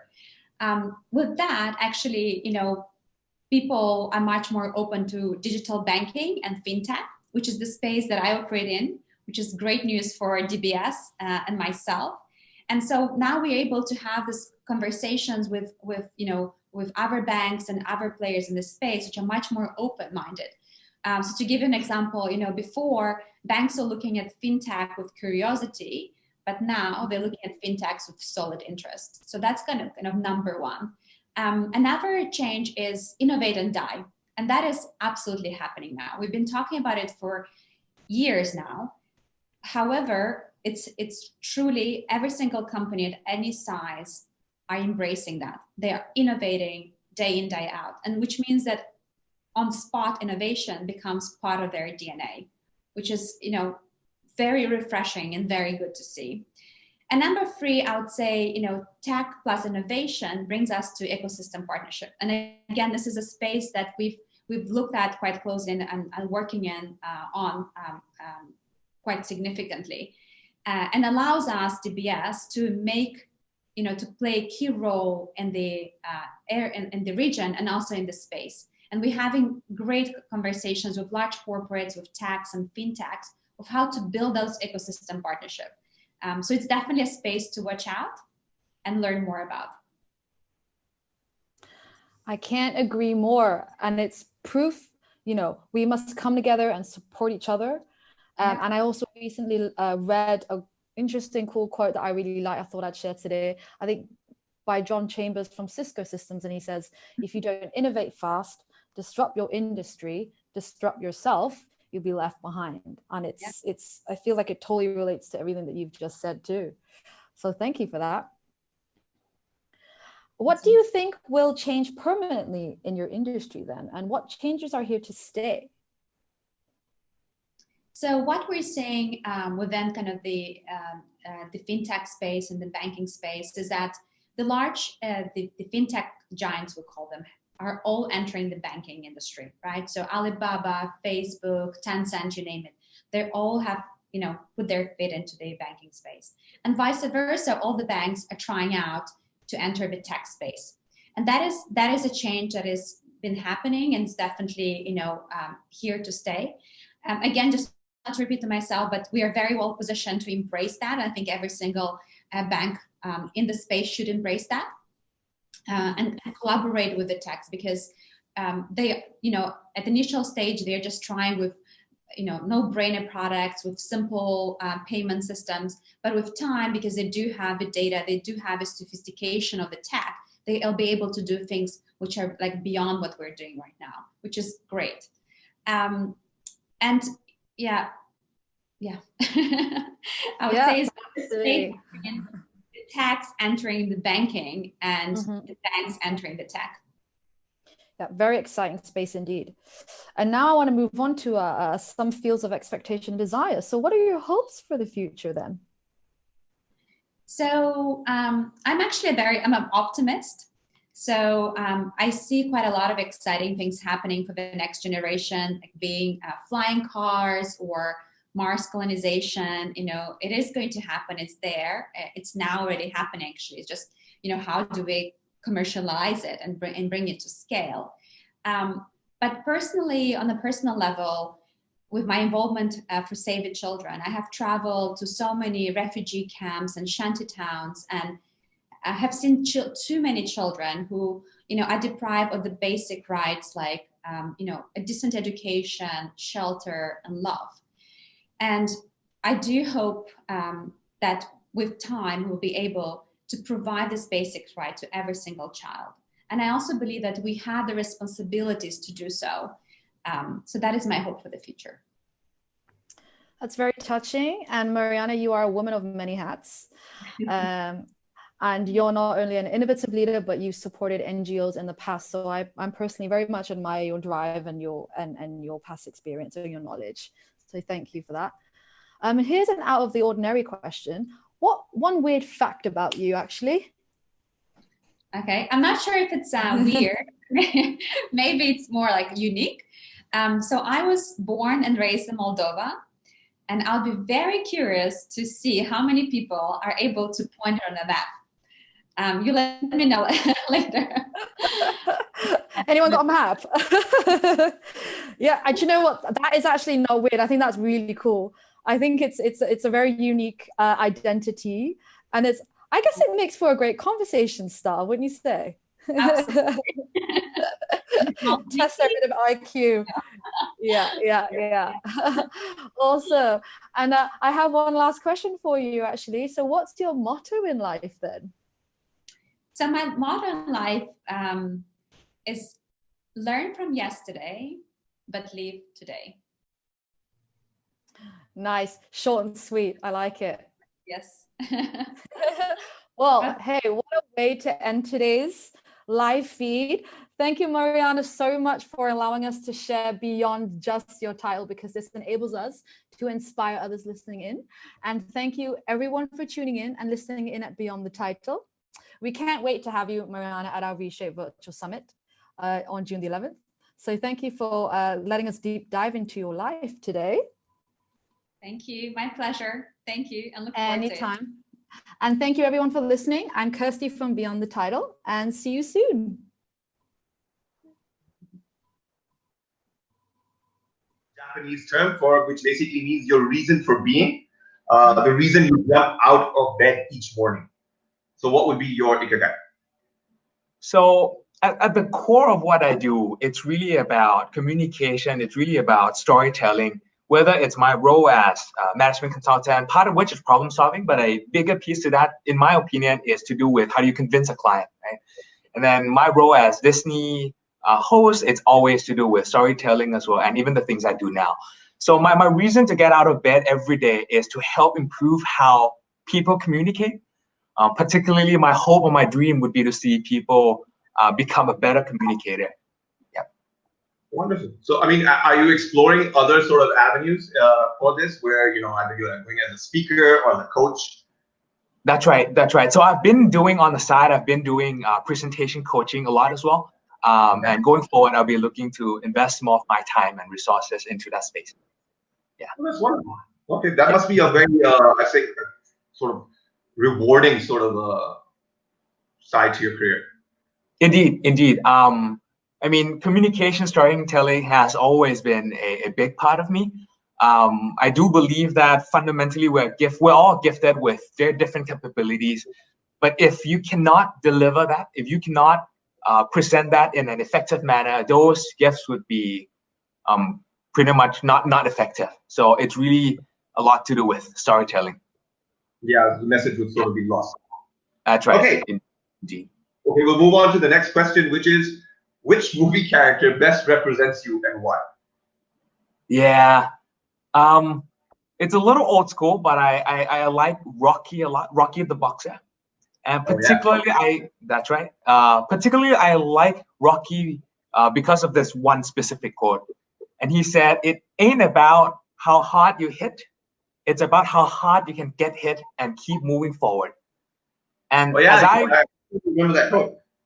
Exactly. It's super memorable. And to me, as I reflect back, I failed many times, more than I could count.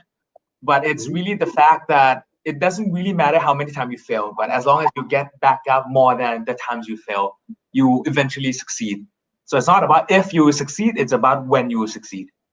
Yeah. I mean, the learning lessons you get from failure actually oftentimes far outweigh our successes. Sometimes we just rest on our laurels.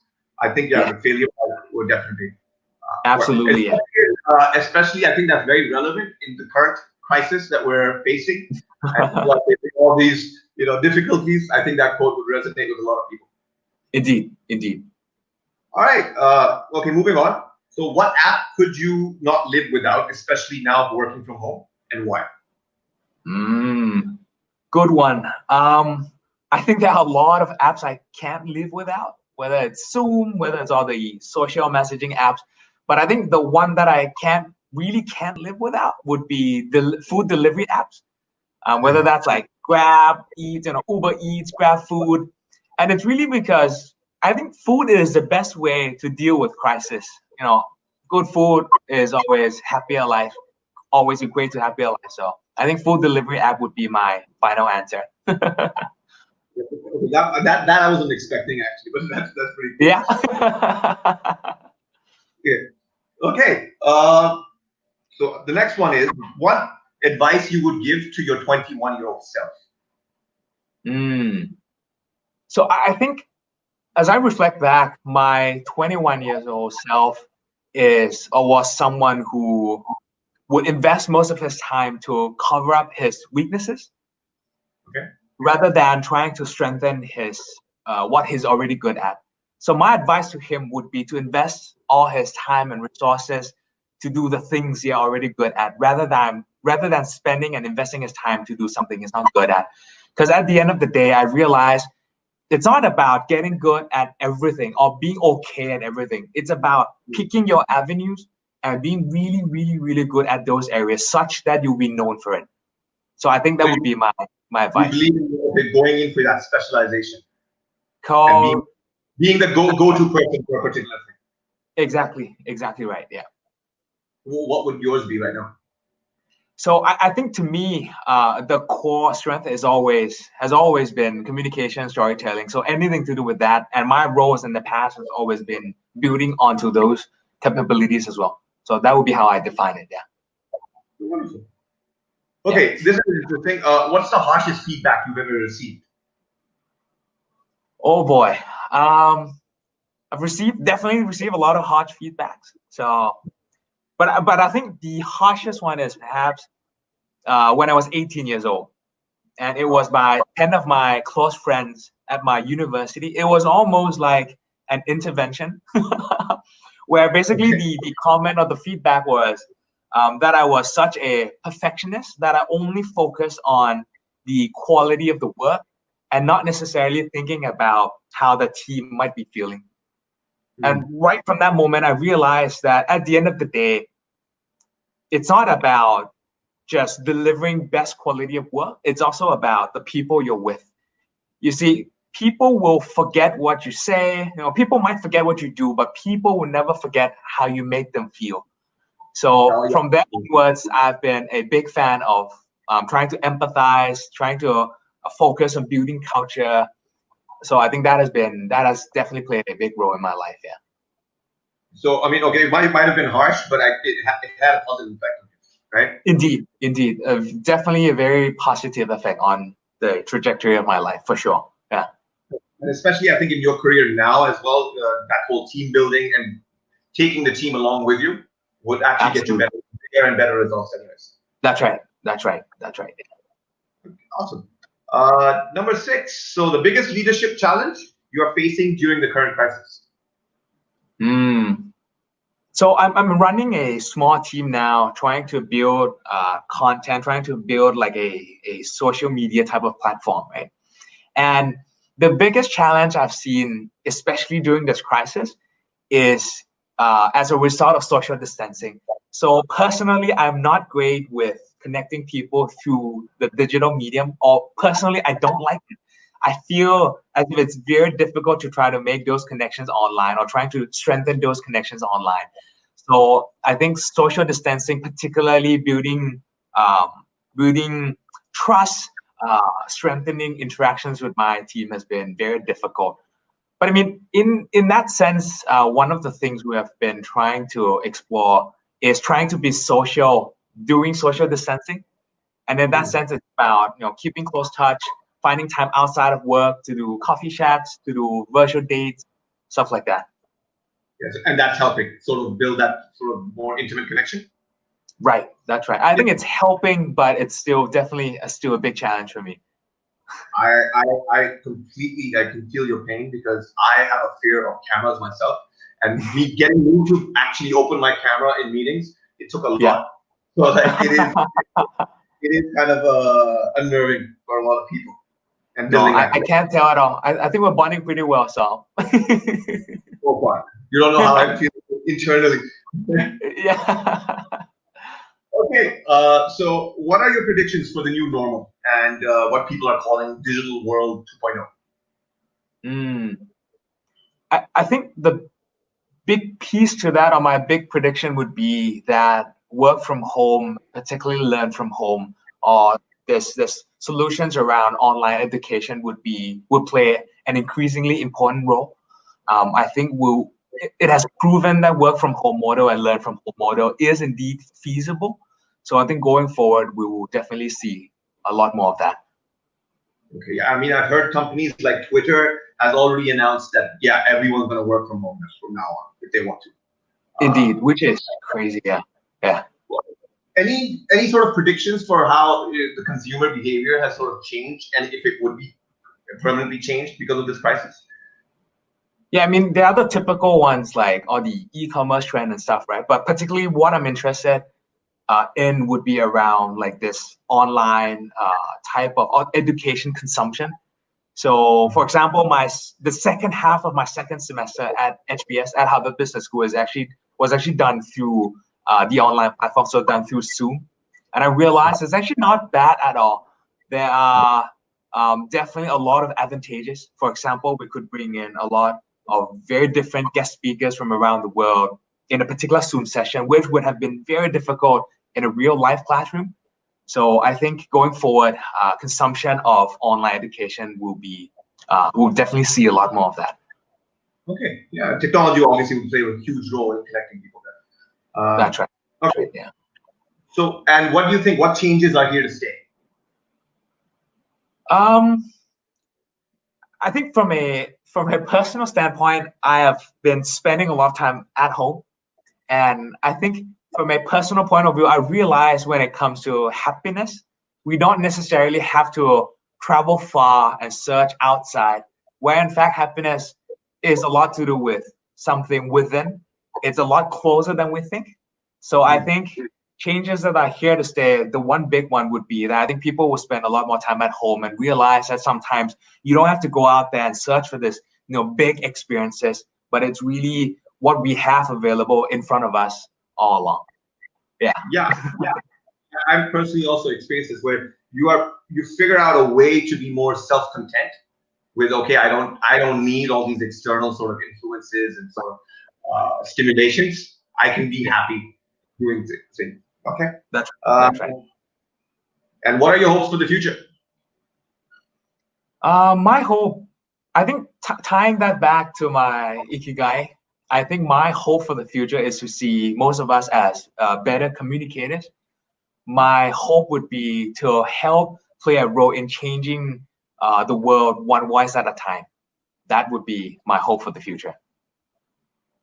Yeah, I think that's a very positive hope to have for the future. Okay, this is interesting. So what's one weird fact about you? One weird fact about me. Interesting. I'm struggling because I have a lot of weird facts. But I think I'm open to hearing more than one. So yeah, no. I think one might be enough, at least for this session. But I think the one big one is during this crisis, I've been trying to explore the TikTok challenge, as you might have heard. It's like this dancing challenge. Yes. That's right. Yeah, it's like this dancing type of challenge on social media. And I realized that I'm a horrible, horrible, horrible dancer. So I think that's that's a one weird fact. Maybe for your hope for your future can also be learning a few, taking a few dance classes. Indeed. Yeah, I look forward to seeing your TikTok challenge. Yeah.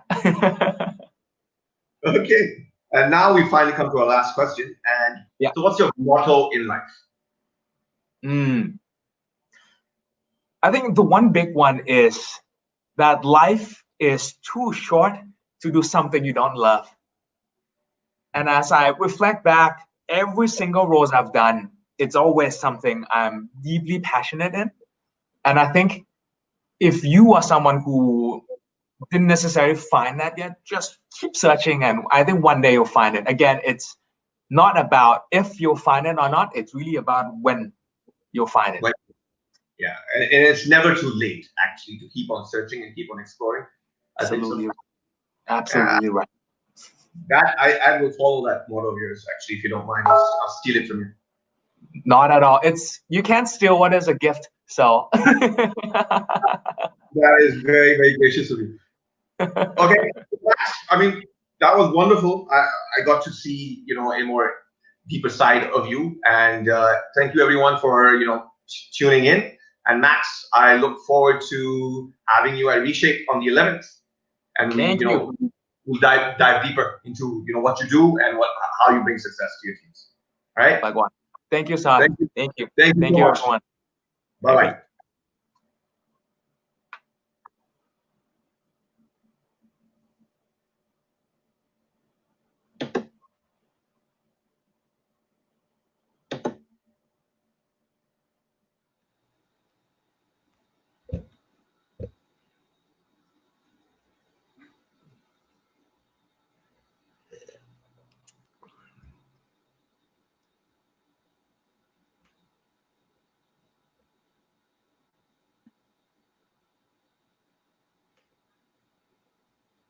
it's that wait before. Yeah, no worries. Hi, good morning, good afternoon, good evening, everyone watching Beyond the Title and tuning in. Thank you so much. Today, we've got the lovely RJ, where we take Beyond the Title to a whole different level. We get to know the speaker behind, or the person behind the speaker. RJ, welcome to Beyond the Title. Thanks so much to everybody watching from near and far. I really appreciate the sort of global cooperation and collaboration we're doing right now as a result of this crisis. So we can see that even during times of crisis, it might be the best time to create collaboration. Who knows, we become much stronger and more resilient and with more international networks as a result of this crisis. And I do apologize ahead of time for those watching right now. I have not been to a barber shop in the past 2 months, and I'm afraid of having my wife cut my hair. So it's a bit long and unwieldy, just like my speech later on. And this interview might be long and unwieldy, but again, I appreciate your presence. And if you're watching us here right now, if you want to follow me online, I'm on Instagram and also on Facebook. That's RJ Ledesma, and I have a website, www.rjledesma.com. Oh, brilliant. By the way, I have to ask you, did you tell your wife you can't trust her with your hair? In no uncertain terms, yes, I did. I told her, please don't cut my hair, please. No. She can do her own hair. I'm just worried about this one. But very glad. It's been a nice bonding experience over the past 2 months. You know, how often do you get to spend 2 months straight with your kids at home? So I enjoyed this experience. Oh, that is brilliant. That is brilliant. I had to get my hair cut. I went caveman style after the first 3 weeks. I went, I need a haircut, otherwise I'm just going to go, you know. Well, RJ, quick question for you. What is your Ikigai? And for those who are watching and don't know what Ikigai means, it is the reason you jump out of bed. It's a Japanese term and a motto for why you jump out of bed early in the morning. I guess, you know, I often tell people I wear many hats and I wish I had just as many heads. I'm actually, in the Philippines, I'm actually a serial entrepreneur. I run 3 different businesses. And by way of explaining this one, I'll get to my Ikigai. I put up the largest food market here in the Philippines. So if you've been to Taiwan or Singapore or Thailand, if you've been to those night food markets, that's what I run here in the Philippines. It's called Mercato. Right. And I also run a business called EnterPH. That's a consultancy firm that helps foreign businesses offshore or outsource to the Philippines. So call centers, BPOs, companies which need to outsource non-essential services, we run them out of the Philippines. And lastly, I also have a company called Easy Franchise. It's a digital platform that connects franchise owners. Let's say you own a pharmaceutical, you own a small restaurant and you want to franchise it. I connect franchise owners with franchise investors. There are many Filipinos and overseas Filipinos who want to invest in businesses in the Philippines and have it professionally run. And that's what I do. So I've realized that as I do these businesses, I'm addicted to being a serial entrepreneur, to putting up new businesses. But what's my Ikigai is really, I'm inspired to solve problems and to help people. I think that's really the thing that I've realized about my Ikigai. In everything that I do, it's really to see what are the, like they say in Chinese, there's a character called Wei Qi, which means that in every crisis, there is an opportunity. And so as a businessman and as a person, I'm always looking for that opportunity to say, you know, how can I help people? What can I do to solve a problem? And how can I help people at the same time? Because, you know, Steve, when this crisis occurred in the Philippines and they locked down everything, I felt very helpless at the start, just like anybody who's stuck in a crisis. True. And everything got locked down. But I realized that if I felt helpless, that there were people who felt even more helpless than me, who didn't have a recurring source of income, employees who didn't have a recurring source of income or couldn't afford to buy food the next day. And I said that my job is because I want to solve problems and I want to be able to help others. I used my skill of entrepreneurship, mentorship to come online. And I've been, ever since the start of our lockdown here in the Philippines, I've been going live for several forums, moderating, helping people as well. So I realized that was my Ikigai. It got me up in the morning where I'm able to help a lot of people by what I do, helping them solve their own problems, but at the same time, helping me get a better perspective of the larger situation and to learn about more problems that I can solve. So during this period of time, during this crisis, what's been great is that I've been actually able to find new business models, new things to pivot into, new things to do at this time, and to solve more problems. So which is great, you know. Entrepreneurs, we don't look at problems as bad things. We look at problems as opportunities, business opportunities, things that you can do.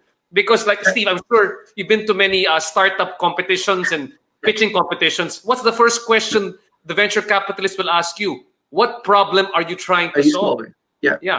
And with this pandemic, there are so many problems that you can solve. So that's one way of looking at it. And that's been my ikigai this time. It's been very difficult. It's been very difficult, but at the same time, as an entrepreneur, you build your grit, you build your resilience, and you go, okay, what problem am I trying to solve, and how many more people can I help during this time? RJ, I love that you just said that. And again, you know, the whole point of Reshape, where you're speaking at the event as well, and all these global leaders coming out to speak at the event, is about supporting, you know, the global community, because we are just global citizens. Again, that starts with being local and then expanding that influence and that care. And by the way, congratulations on your winning of the 2019 SME Innovations Excellence in Innovation Award in the Philippines. I guess this ikigai of yours does dictate a lot of why you do what you do. So, which movie character best represents you and why? Could you repeat the question, please? You were a bit choppy over there. My fault. So, which movie character represents you and why? Okay, you know, I'm actually a very big comic book fan. I've been a big comic book collector, and here in the Philippines, DC or Marvel? I'm a big DC guy. I'm a big DC Nice. guy. Okay. Yeah. And the thing about this one is that you know, Dash from the Philippines, who's watching here right now, knows that aside from being an entrepreneur, I'm actually a TV personality here. I'm a media personality. I work for Bloomberg here in the Philippines and CNN here in the Philippines. And I host a lot, for the comic book conventions that are being done over here. So, and I'm very well versed with the local comic book community. And having said all that, the reason I'm saying this one is because I'm a big fan of Batman. And really, the reason is, I mean, people like Batman for many different reasons. What I like about him is sort of like his ability to multitask across different things. He is the world's greatest detective. He is one of the world's greatest martial artists. He is saving the world at the same time. So for me, it's sort of like, this is not that I'm a Batman, nor am I a specimen of physical perfection, nor am I am I smart. But the idea is that here's this guy utilizing all these different skill sets, trying to save the world. And that's why, and he's a human being, trying his best, trying to become more efficient, trying to hack what it means to be a human being and become better. And so that's what I like about the character. I mean, the only thing that I don't share with him is that my parents are still alive, and I don't dress up like a flying bat. So, but aside from that, yeah, that's why I enjoy Batman as one of my favorite characters. And before everything else, I just want to check, Steve. I apologize. I professionally host, so I just like to greet people listening here right now. Kirsty Liu, hi from Hong Kong. Nice to see you. I'd like to greet our friends from India, Ria, Naskar, woohoo for comic books. And of course, we have from Bangkok, Corin Chawan, listening in here as well. Thank you so much to all the people listening from near and far. Really appreciate you, and looking forward to seeing you this coming June 11th for the Reshape Talk. And again, RJ, this is why you are a professional commentator and a TV host. I love that you're already getting into the live YouTube a bit and the comments that are coming on the side. By the way, I love Batman myself, huge Batman fan. One of the reasons why I do like him is because he is the only character who has no superpowers. That's right. Justice Super League, but at the same time, he does match up with every single person, including Superman and the Green Lantern. Right, so what app could you not live without? Because you're wearing so many hats, I wonder, what's that one app that you could not live without during work from home or otherwise? Fantastic. I mean, I think many of you will commiserate with me or know what I'm talking about. But the app that I really like is, of course, Facebook. And the reason why right now is that you have to realize that when you look at the Philippines as a market, the Philippines has a population of 110 million people. Okay, out of 110, we've got one of the highest social media penetrations here in Southeast Asia. So maybe about 50 million people are online, are active social media users. But that doesn't include our large diaspora of Filipino overseas workers. We've got Filipinos almost in every part of the world. One of our biggest exports are Filipinos who live all over the world. And they are the ones who actually help support the Philippine economy. That's why we've got a good foreign reserves. That's why the peso is doing pretty well. That's why despite this recession, which is occurring because of the pandemic, right, which is causing a bit of a recession, money still continues to come in from abroad. One of the best ways to connect with them is via Facebook, and that's why I really like it, because many of the businesses which I do right now online were built on Facebook platforms. In particular, I have one business right now I'm working on. It's called Filipino Homes, and it's probably the largest real estate brokerage company in the Philippines. They've accumulated 500 of the top developers from all over the country. And during this lockdown in the Philippines, when you could not leave the house, they sold a cumulative of 2 billion worth of property sales. 2 billion worth of property sales during this time. And I was wondering why, how were you able to do that one? Because basically they realized that the market was not here in the Philippines to sell, but rather to the Filipinos who were remitting money back home to buy homes. And they saw that during this crisis, the best time to buy first homes, meaning they weren't buying for investment, they were buying for their relatives to live in, or for themselves to live in when they come back home. The only way that they could communicate with their clients was online. So, it's really a powerful tool when you can use it for good. Another thing that we've been doing as well, I've been very active right now locally, and Dash from the Philippines knows this as well, for a group called Bounce Back. You can look for that online, Bounce Back Official PH, meaning Philippines. And it's been a business support group. We actually put that group online originally to help fellow entrepreneurs. We didn't know what to do, how to pivot, what do you have to do with your business. But that site started to evolve. It became a site where we were able to help our frontliners, our medical frontliners. They needed food, face masks, PPEs, nitrile gloves. That became sort of like a matching place, a donation matching place. It also became a place where we could send donations for at-risk communities who weren't receiving enough food subsidies. And it also became a place right now for education, for people who wanted to upskill, reskill themselves. And the best way that we could do it was here online. Actually, I've been online almost every day on Facebook, doing Facebook Live sessions for Bounce Back Philippines and for my other businesses, to help people upskill, to help people realize that there are other opportunities at this time. So for me, it's become a really essential tool. And I would really love that during the reshape, to get into a conversation with other people, to understand a better perspective of how they've been using social media, Facebook, Instagram, not only to be able to do business during this time, but to be able to help more people during these times of crisis, not just here in the Philippines, but across the globe.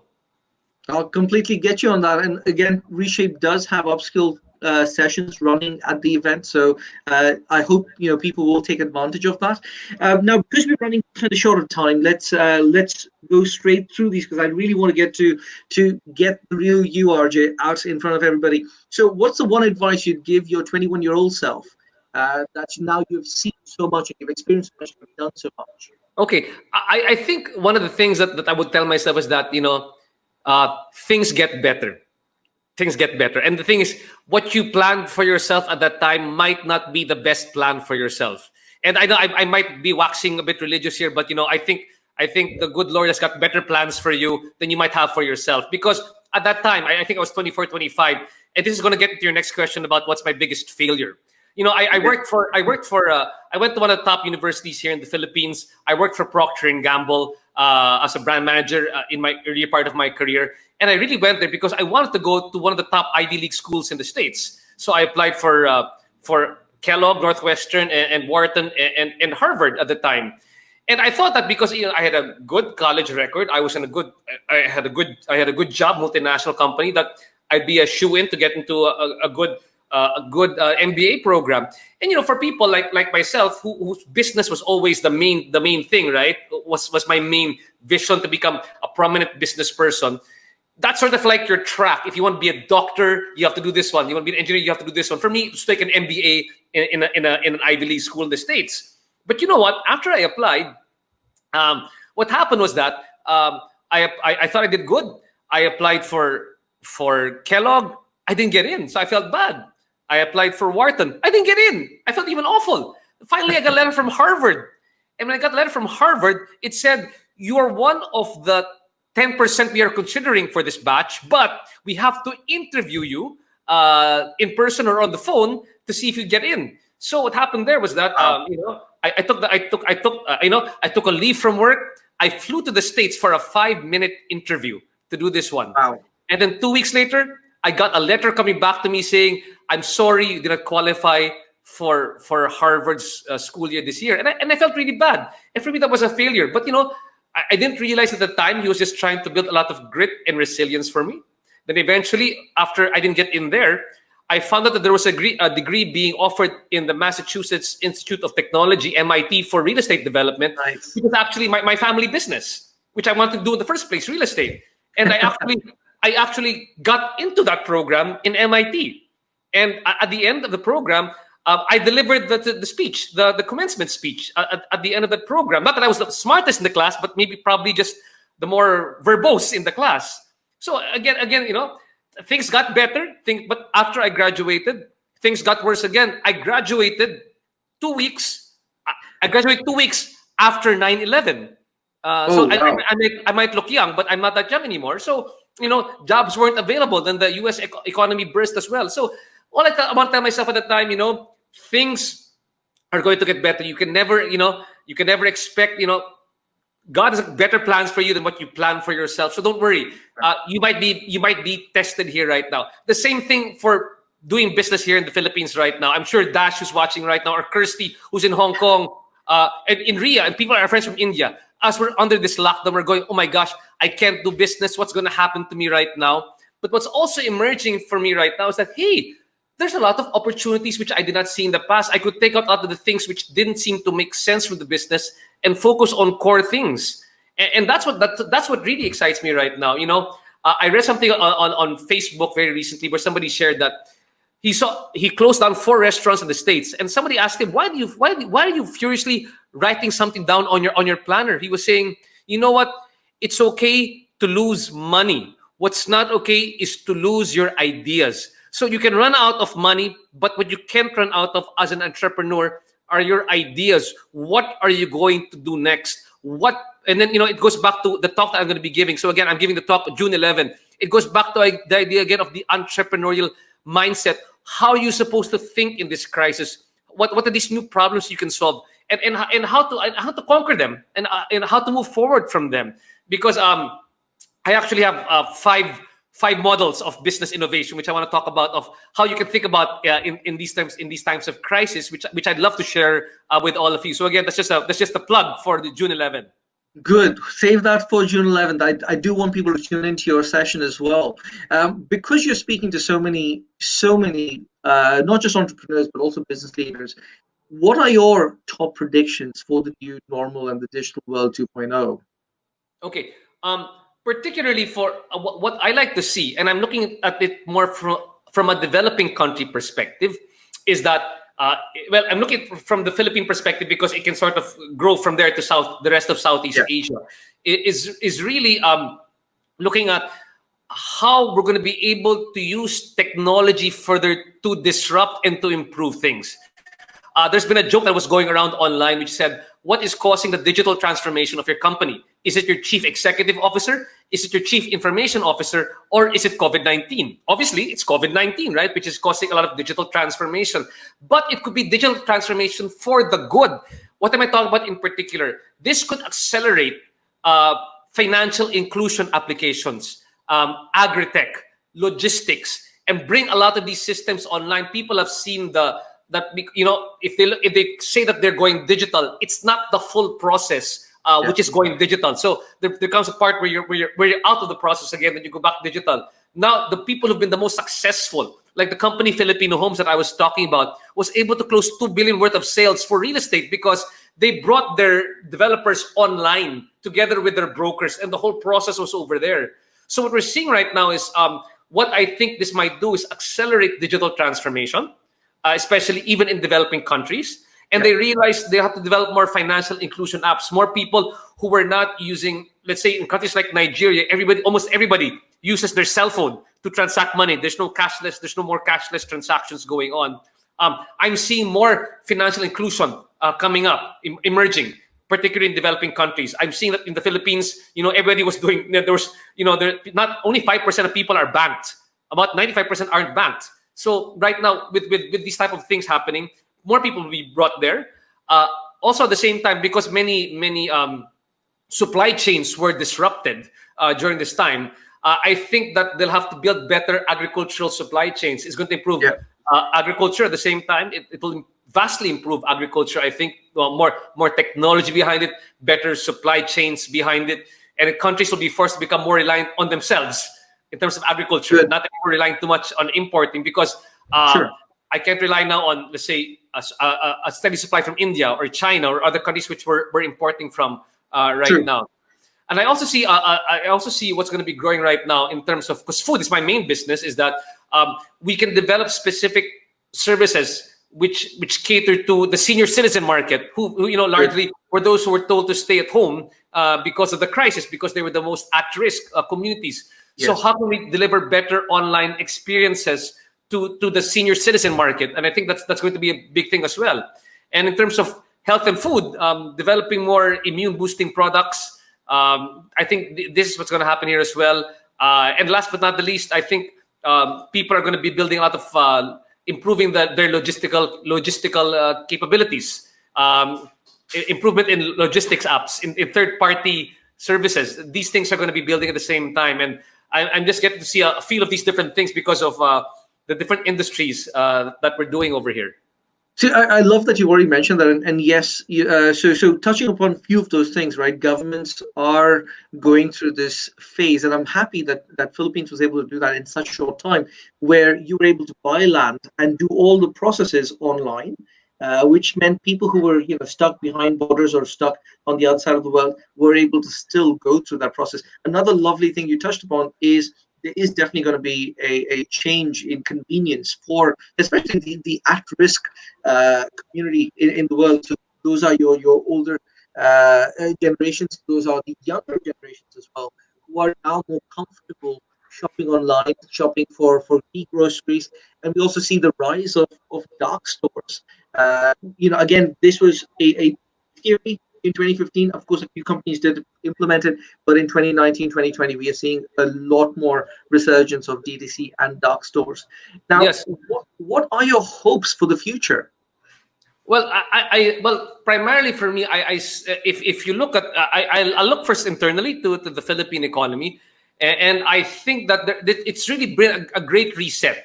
Why is that? Because you get to see a lot of the fundamentals that you've been missing out on in the first place. Because if you look at how we've been surviving for the past couple of years, we've had 84 straight quarters of economic growth. And this is the first time we're experiencing a recession, which was brought about by the pandemic, and which results in an economic crisis, right? But then the economy's been doing very, very well, particularly because a lot of remittances or foreign money has been coming in through our overseas Filipino workers, which means that sometimes you don't get to see some things that need to be improved. Number one is our infrastructure needs to be further improved to bring in more foreign investments. But more than that one, for better transport, better movement across the country, better farm to market roads. I think that's one thing that we're going to be seeing happening right now. We are accelerating what the government is calling a build program, and I can see that really growing fast. The second thing right now is that I think that the agriculture sector, which is my country's sleeping giant, all of a sudden has been given a shot in the arm because of this one. Because all of a sudden they're realizing, let's not anymore rely on foreign products to fix things, to import maybe rice or other agricultural products. Let's build our own. And before people, it wasn't an industry which people looked at as being sexy or something for the millennials. But right now, because of what's happening, people are taking a better look at agriculture and trying to go over there. And the next thing I really see is that you're pushing people towards digital transformation, and for me that's a great thing, because for me that's your great equalizer.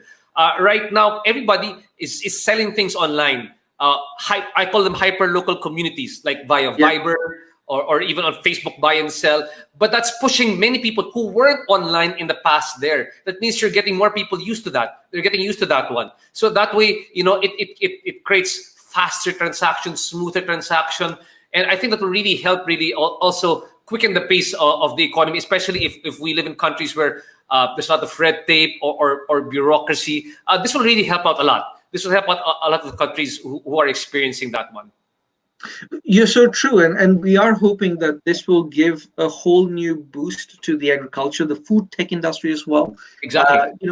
The number of people are growing out of scale of the ability to produce. So I'm hoping more countries will jump into the production cycle of it and start creating their own products, be able to support their own local, but also the international markets.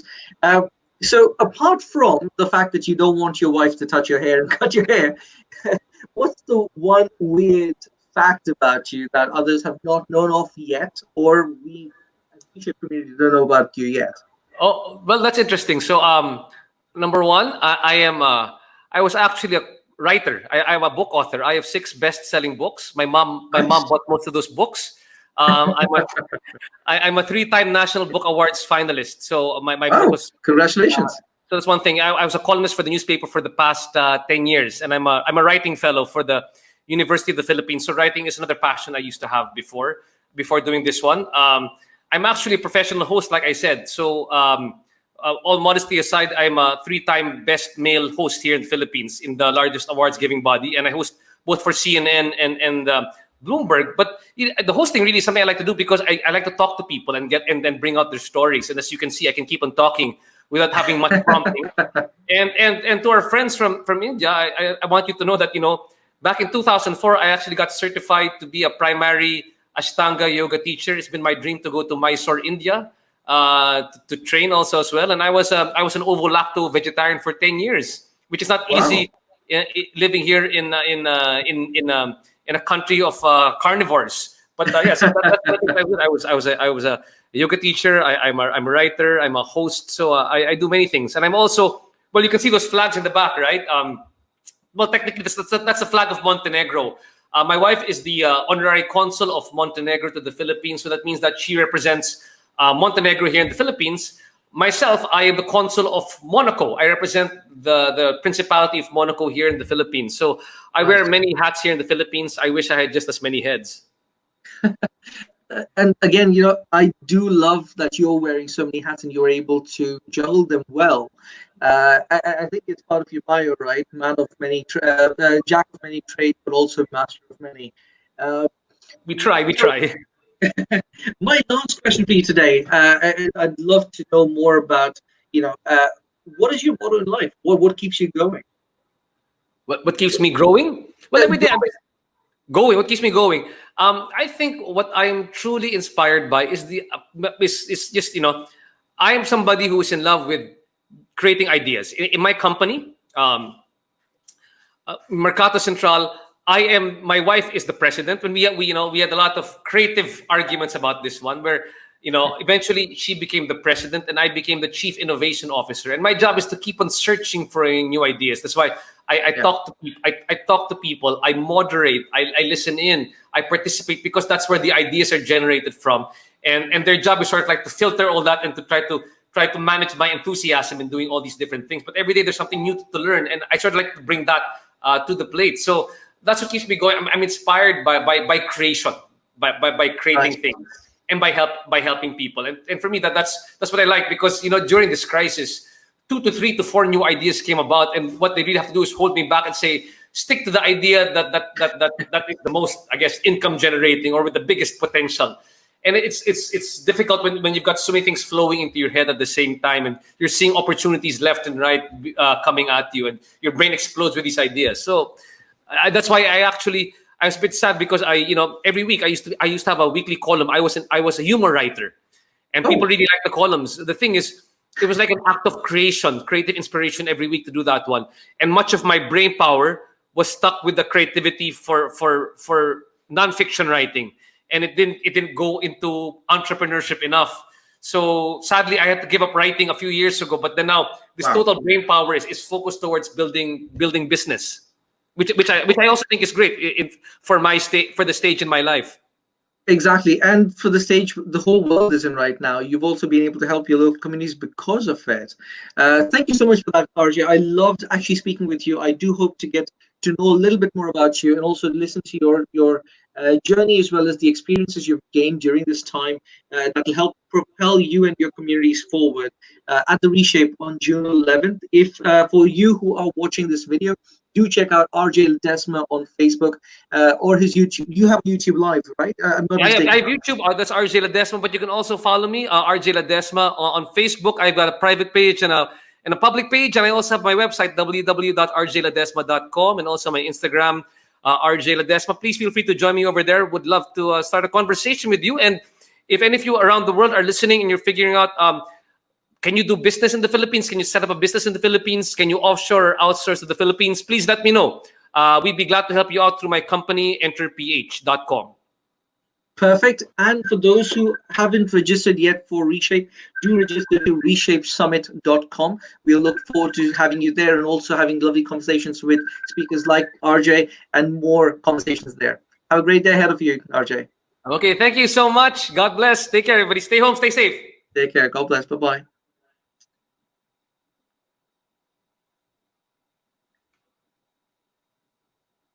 So we'll just wait for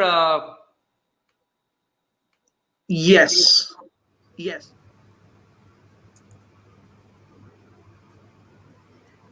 Good morning. Welcome to another episode of Beyond the Title.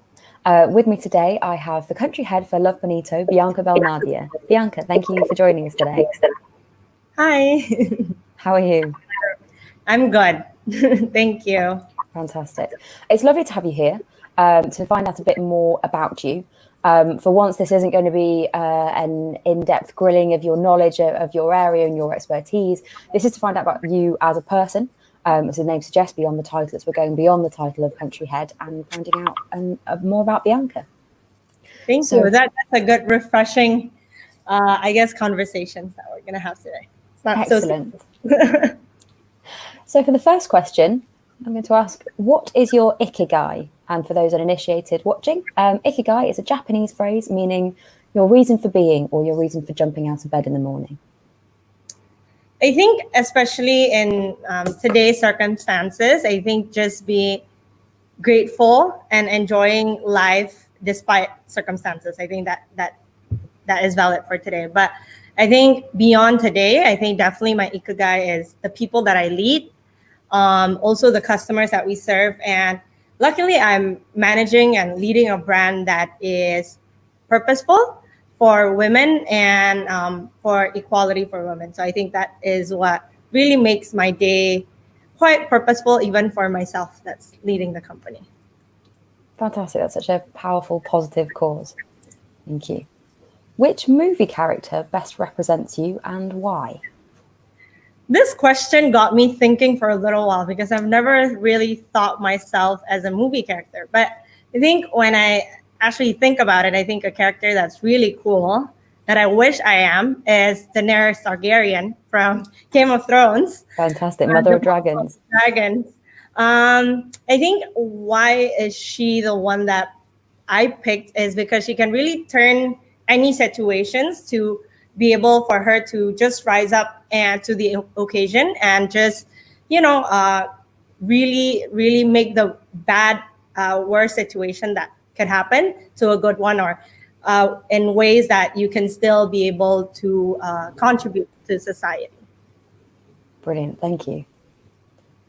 Which app could you not live without and why?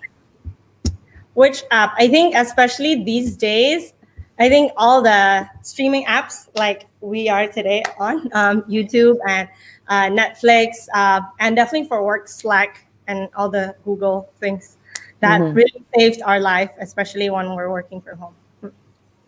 It's brilliant. It's such a good way to stay connected. I thank heavens for the internet. It gets a bad rap a lot of the time and for a lot of negative reasons. But I think bringing people together and keeping people connected it has been so invaluable. Yes, definitely. And the movies is good too. Oh yeah, and entertainment. Otherwise, I might have to take up jigsaw puzzles, and I'm not very good at them. What advice would you give to your 21-year-old self if you could? I think ride on that ambition, that go-getter mindset, and that hustler mentality. Because I think when you're 21, everyone kind of says you're a bit young, too young, right? With no experience, but don't let that stop you, because I think when you're 21, you do have that like energy and drive that you probably won't have when you're in your 30, right? So I guess really do ride on that momentum, that ambition, and that just hustler mindset. That's fantastic advice. Thank you. What's the harshest feedback you've ever received? I think too young is something that I've gotten a few times. And then just people don't say it right to my face, but you can't do it. But you can really tell that that's what they're saying. So I think that is probably two of the things that actually really drive me are those really negative feedback, because you just kind of want to prove them wrong. So yeah. Absolutely. And it seems like you have. So well done. What's the biggest leadership challenge you're facing during current crisis? I think definitely in crises, we have to kind of balance the needs of the company, which sometimes can be quite tricky, with the needs and the livelihood for the team and the people. And at the end of the day, as a company, we need to be fair with our people, but we also need to be fair to see what's the condition of the company. And I think right now, those balancing act is probably the way to test a person's leadership. Yeah, just like mine. Brilliant, thank you. What are your predictions for the new normal in the digital world 2.0? I think everything that we're seeing today, like health, basic needs, being with family will still be primary focus, right? But I think beyond that, beyond the lockdown, beyond the, I guess, just social distancing, everyone is moving to digital. And I think that is inevitable, even for the most conventional businesses. So I think times has just really, really changed. And especially in a country like where I am from, Indonesia, a country that's probably from a technology standpoint a bit more behind, it just kind of forces everyone to change the way they do and operate as a business, and also change the way we communicate to our consumers. So there's a lot of changes. Definitely. What are your hopes for the future?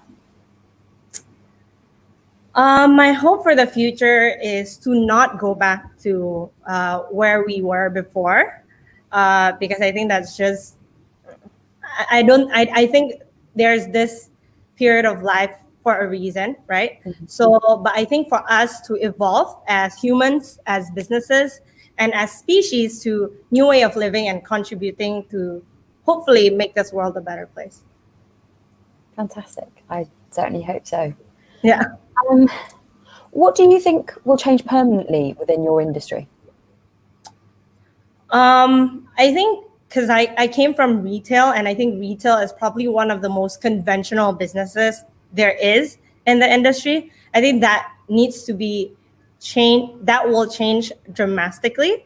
I think for people or businesses that has been around for 2-3 decades doesn't mean they're going to be around for another 1-2 decades. You know, I think sometimes people in the industry are a bit stubborn. And I think with this, it's kind of like a wake-up call for everyone to kind of just shift. And if you want to stay with the new, then you kind of need to do a lot of major changes. Yeah. It's a sort of really rapid transformation and evolution almost of retail. Yeah. Onto a slightly sillier question. Okay. Can you tell us one weird fact about you? One, I don't eat banana that is like in a shape of a banana, but I do drink banana like strawberry smoothie. So that's, I guess, a bit interesting. I don't know. I couldn't think of myself. I don't like banana at all, but I can taste it in any smoothie, and I can't stand. Even if you hide it with all the strawberries in the world, I'll still taste that one drop of banana. Oh, so we have something in common.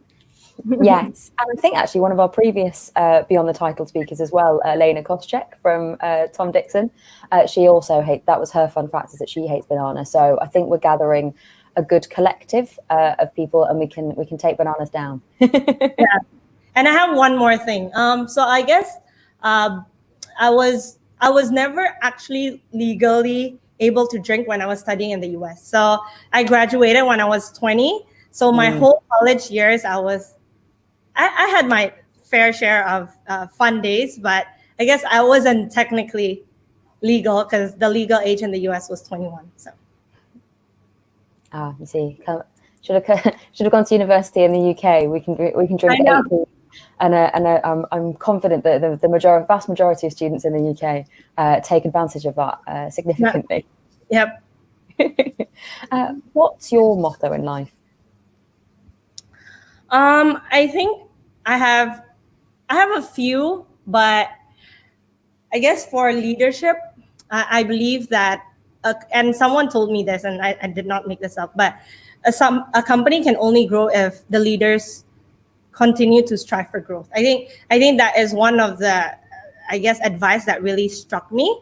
And that's where I really push myself to grow. And I feel that if I myself am not growing, I don't think whatever ship that I'm trying to sail is gonna, go to the next stage. And secondly, I think for me, success, and whether it's like company success, personal success, will only come if there's like consistency and discipline.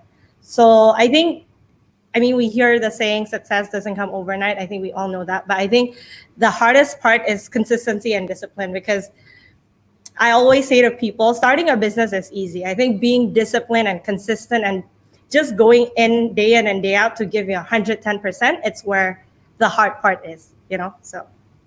Totally, that makes total sense. Fantastic. Thank you so much. Those are all the questions I have for you today. So that's if everyone give a nice wave on the comments to Bianca Del Nadia from Love Benito, and don't miss Nadia's Bianca Del Nadia's panel discussion. Bianca is going to be joining us next Thursday for Reshape Virtual Summit. If you haven't got your tickets already, they are free. Please go to www.reshapesummit.com. Bianca will be there. So many other fantastic speakers like her. It's going to be a brilliant day. I hope to see you there. Thank you, everyone. Thanks. Bye-bye.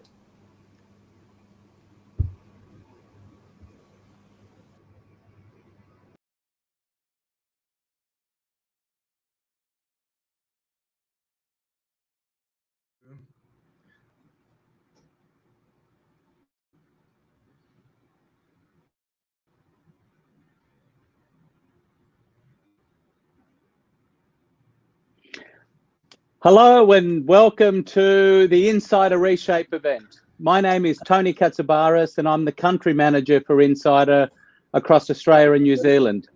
I have a very special guest for us today, Roman Kumar Vyas, who is the CEO and founder of Q Marketing. Roman, why don't we start by introducing yourself to our audience here today? Yes, Tony, thank you. My name is Roman Kumar Vyas. I'm a CEO and founder of Q Marketing Agency. We help various technological companies from all over the world with growing their business using our latest digital marketing tools. And I'm also a founder of Refocus Academy. We help entrepreneurs to learn digital marketing. Cool. All right, here's our first question for you, Roman. What motivates you in life? Why do you get out of bed every morning? My main motivation is to create the biggest education company in the world in order to give all children in this world the ability to receive free education and get a job regardless of their race, gender, location, and social status. I've started my businesses and work hard at my businesses for one main purpose, to make enough money in order to make this dream come true. And that's the reason I jump out of bed every morning. Roman, just out of curiosity, was there something that happened in your childhood or something that you experienced that made you focus your business around education and helping children? Yes. My father is from India, and I've been there so many times, and I've seen the children who are not able to get an education because of their social status, and they do not have and they do not have money to get the right kind of education. That's why I decided that my main goal is to make a free education for children, no matter of their race, gender, location, and social status. And I will build a company that will allow me to do this. Well, Roman, as a parent, I'd like to thank you. I don't think there's a greater gift that we can give children than an education. So we're really proud to be associated with you, and we're very thankful that you've joined us for Reshape, and you're going to be one of our speakers. So, you know, you're a very inspiring person. Thank you. Thank you.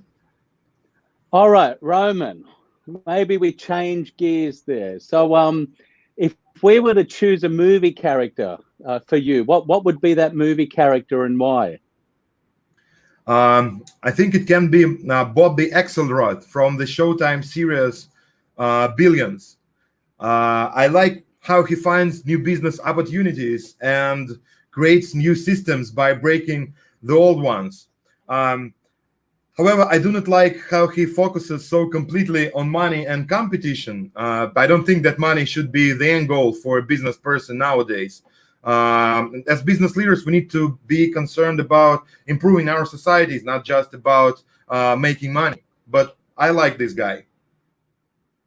Okay, so he stands for some of who you are, but if you could change the other half, then it would be perfect for you. Yeah. All right, I'm guessing you've got a passion for technology. So if I was to take an app away that you couldn't live without, it'd be the last one I'm allowed to delete on your phone. What is that app and why? I think it's Facebook. I've got more than 15,000 subscribers, and I need to communicate with them, which means sharing my thoughts, experiences, and marketing expertise. And I also use Facebook to educate myself, using my newsfeed from the American and Indian business communities. And in order not to waste time on Facebook, I have unfollowed all of my friends so that I can concentrate completely on the business content. Wow. Okay, so it's a very deliberate use of your social platform there. Yeah, you need to clear all the unnecessary stuff. Okay, say time travel was possible and we could send you back in time. What would you say to the 21-year-old Roman Kumar Vyas? Don't give up. To get what you want in life, you cannot give up. It's as simple as that. Is there how do you remind yourself of this, or do you have a trigger that when you're facing, you know, obviously you're running your business, and you know, we all face challenges. Is there a mechanism or a tactic that you use to remind yourself, hey, don't give up? I just saying this word in my mind and repeat it. All right. Well, if that's what works for you, that's fantastic. I think I need a little more triggers, but that's fine. So a part of us learning and growing in life is receiving feedback and being able to respond to it. What's the harshest feedback that you've ever received so far? Let me think. When I was younger, I changed jobs a lot. Every time I did it, my father warned me that if I don't have a goal and stick with it, if I don't have a sense of purpose, I will fail. He said it passionately, and I will always remember it. Okay, well, that's beautiful. So you're a leader now. You're running an organization. I think it's fair to say that your objective and mission is a beautiful one. What is your biggest leadership challenge at the moment as we're coming out of this crisis? In some countries, we're in the middle of it. In some, we're sort of towards the tail end. But what keeps you awake as a leader at the moment, Roman? My biggest leadership challenge was when I fired 10 people in one day during this pandemic. They were good people. They did good work and met our company's high standards. And the challenge was to communicate my decision to them in a way which showed that I truly cared about them and didn't want to hurt their confidence for their future careers. I hope I succeeded. I think I did, because as it turned out, I've hired all of them back and they are happy as we look to grow our company beyond the pandemic. Well, that's phenomenal. You know, as a leader, you know, it's, you know, often we're faced with these challenges. When you shared that news, Roman, how did you deal with it personally? So it's one thing to deliver the message and to do it with care, but how did you process that experience? I think the meditations helped me to fight with this stress. But this experience actually was really hard. It was very hard experience. Okay, and so do you often find that you meditate when you've got something challenging or something that you're struggling with, just to find your peace with it? Yes. I actually found the peace in meditation, and it helps me, and it helped me so many times in my life. That's why I do it. I do it every day. Well, I'm glad, and I'm really glad to hear that you've hired them back, and that we're back on our high growth trajectory. So well done, Roman. Yeah. Thank you. So we're hearing the buzzwords, digital world 2.0, the new normal, right? And so it's funny, I think a lot of people have stopped saying, oh, when things get back to normal, but I think everyone now is comprehending that, well, there's going to be a new normal. What are your predictions for both you and your business around the new normal moving forward? I can say a few words about how digital marketing will change. I think that social networks will gather more and more data from people, and this will allow advertisers to create their ads in a more personalized way. And monkey jobs in digital marketing campaigns will become automated, and this will allow digital marketing managers to become more like architects who will build prototypes for long chains of creatives like banners, videos, Instagram stories, and customers will get used to interacting with these personalized chains at each step, at each stage of their customer journey map. That's how the world will change for digital marketing managers. Okay, and maybe an extension to that question, our habits have dramatically changed in the last 2 to 3 months. Some of our work habits, like from traveling less to using video more to relying on other communication forms. And are there any changes that you feel are here to stay and that actually you want to keep and maybe, you know, not go back to how things were? Sure. The pandemic has shown us that we don't need an office to operate effectively. We can manage our digital business from anywhere. People worked in the office when they needed to communicate quickly and most effectively. And now we can communicate very effectively in less than 5 seconds to a person who is on the other side of the earth. And our online communication has been greatly enhanced through audio-visual platforms like Miro, Slack, and Zoom, and platforms like DocuSign. DocuSign enable us not only to communicate, but transact our business by signing legal documents. So why do we need to sit in the office? And going forward, people in our digital industry will communicate and collaborate in virtual reality, using virtual reality helmets to create their interactive rooms. Of course, we need the cheaper technology of helmets production and distribution, but still.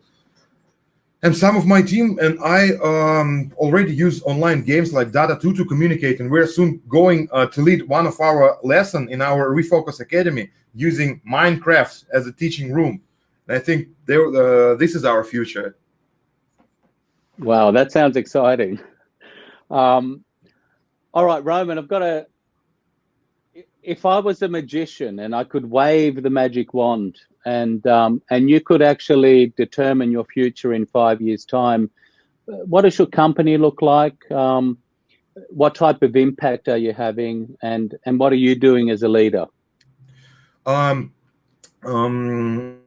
In the next 5 years, my main goal is to create a company with $1 billion valuation, and I need this money to make my dream come true about free education for children. And I think in 5 years I will reach this goal, and it will allow me to start working on this project. Wow. What a phenomenal objective. And I know I wish you all the best. Once again, as a parent, I think your moral compass and what you aspire to achieve in life is definitely inspirational. So well done, Roman. Thanks. Okay, I'm going to change gears now, because we like to get to know our presenters at a personal level. Can you give us one weird fact about yourself? Okay, let us try. I was a rapper when I was 16, and a rap singer when I was 16, and all my dreams were about being famous and making people aware of what was happening on the streets, such as drugs, robberies, lack of education, and more. But then I found that the best way for me to help change things on the streets was not to shine a light on it. Just let the press shine a light on it, but that's not for me. And the best way to change things is to give people from the streets equal opportunity in our society. And that is how my Ikigai was formed. Oh, it's phenomenal. If we could tattoo on your chest your motto in life, what would that motto in life be? I think everyone can reach the top if they work hard enough. So let's increase opportunities so everyone has a chance. Fantastic. Well, look, Roman, on behalf of Insider, as I said at the start, we're very proud to be connected with you and working with you. Your story is inspirational. Thank you. The compass that you're steering your business with is one of beauty. We wish you every success, and we're very proud and privileged to have you as part of our community and presenting. And in your mother tongue, Blagodario Vash.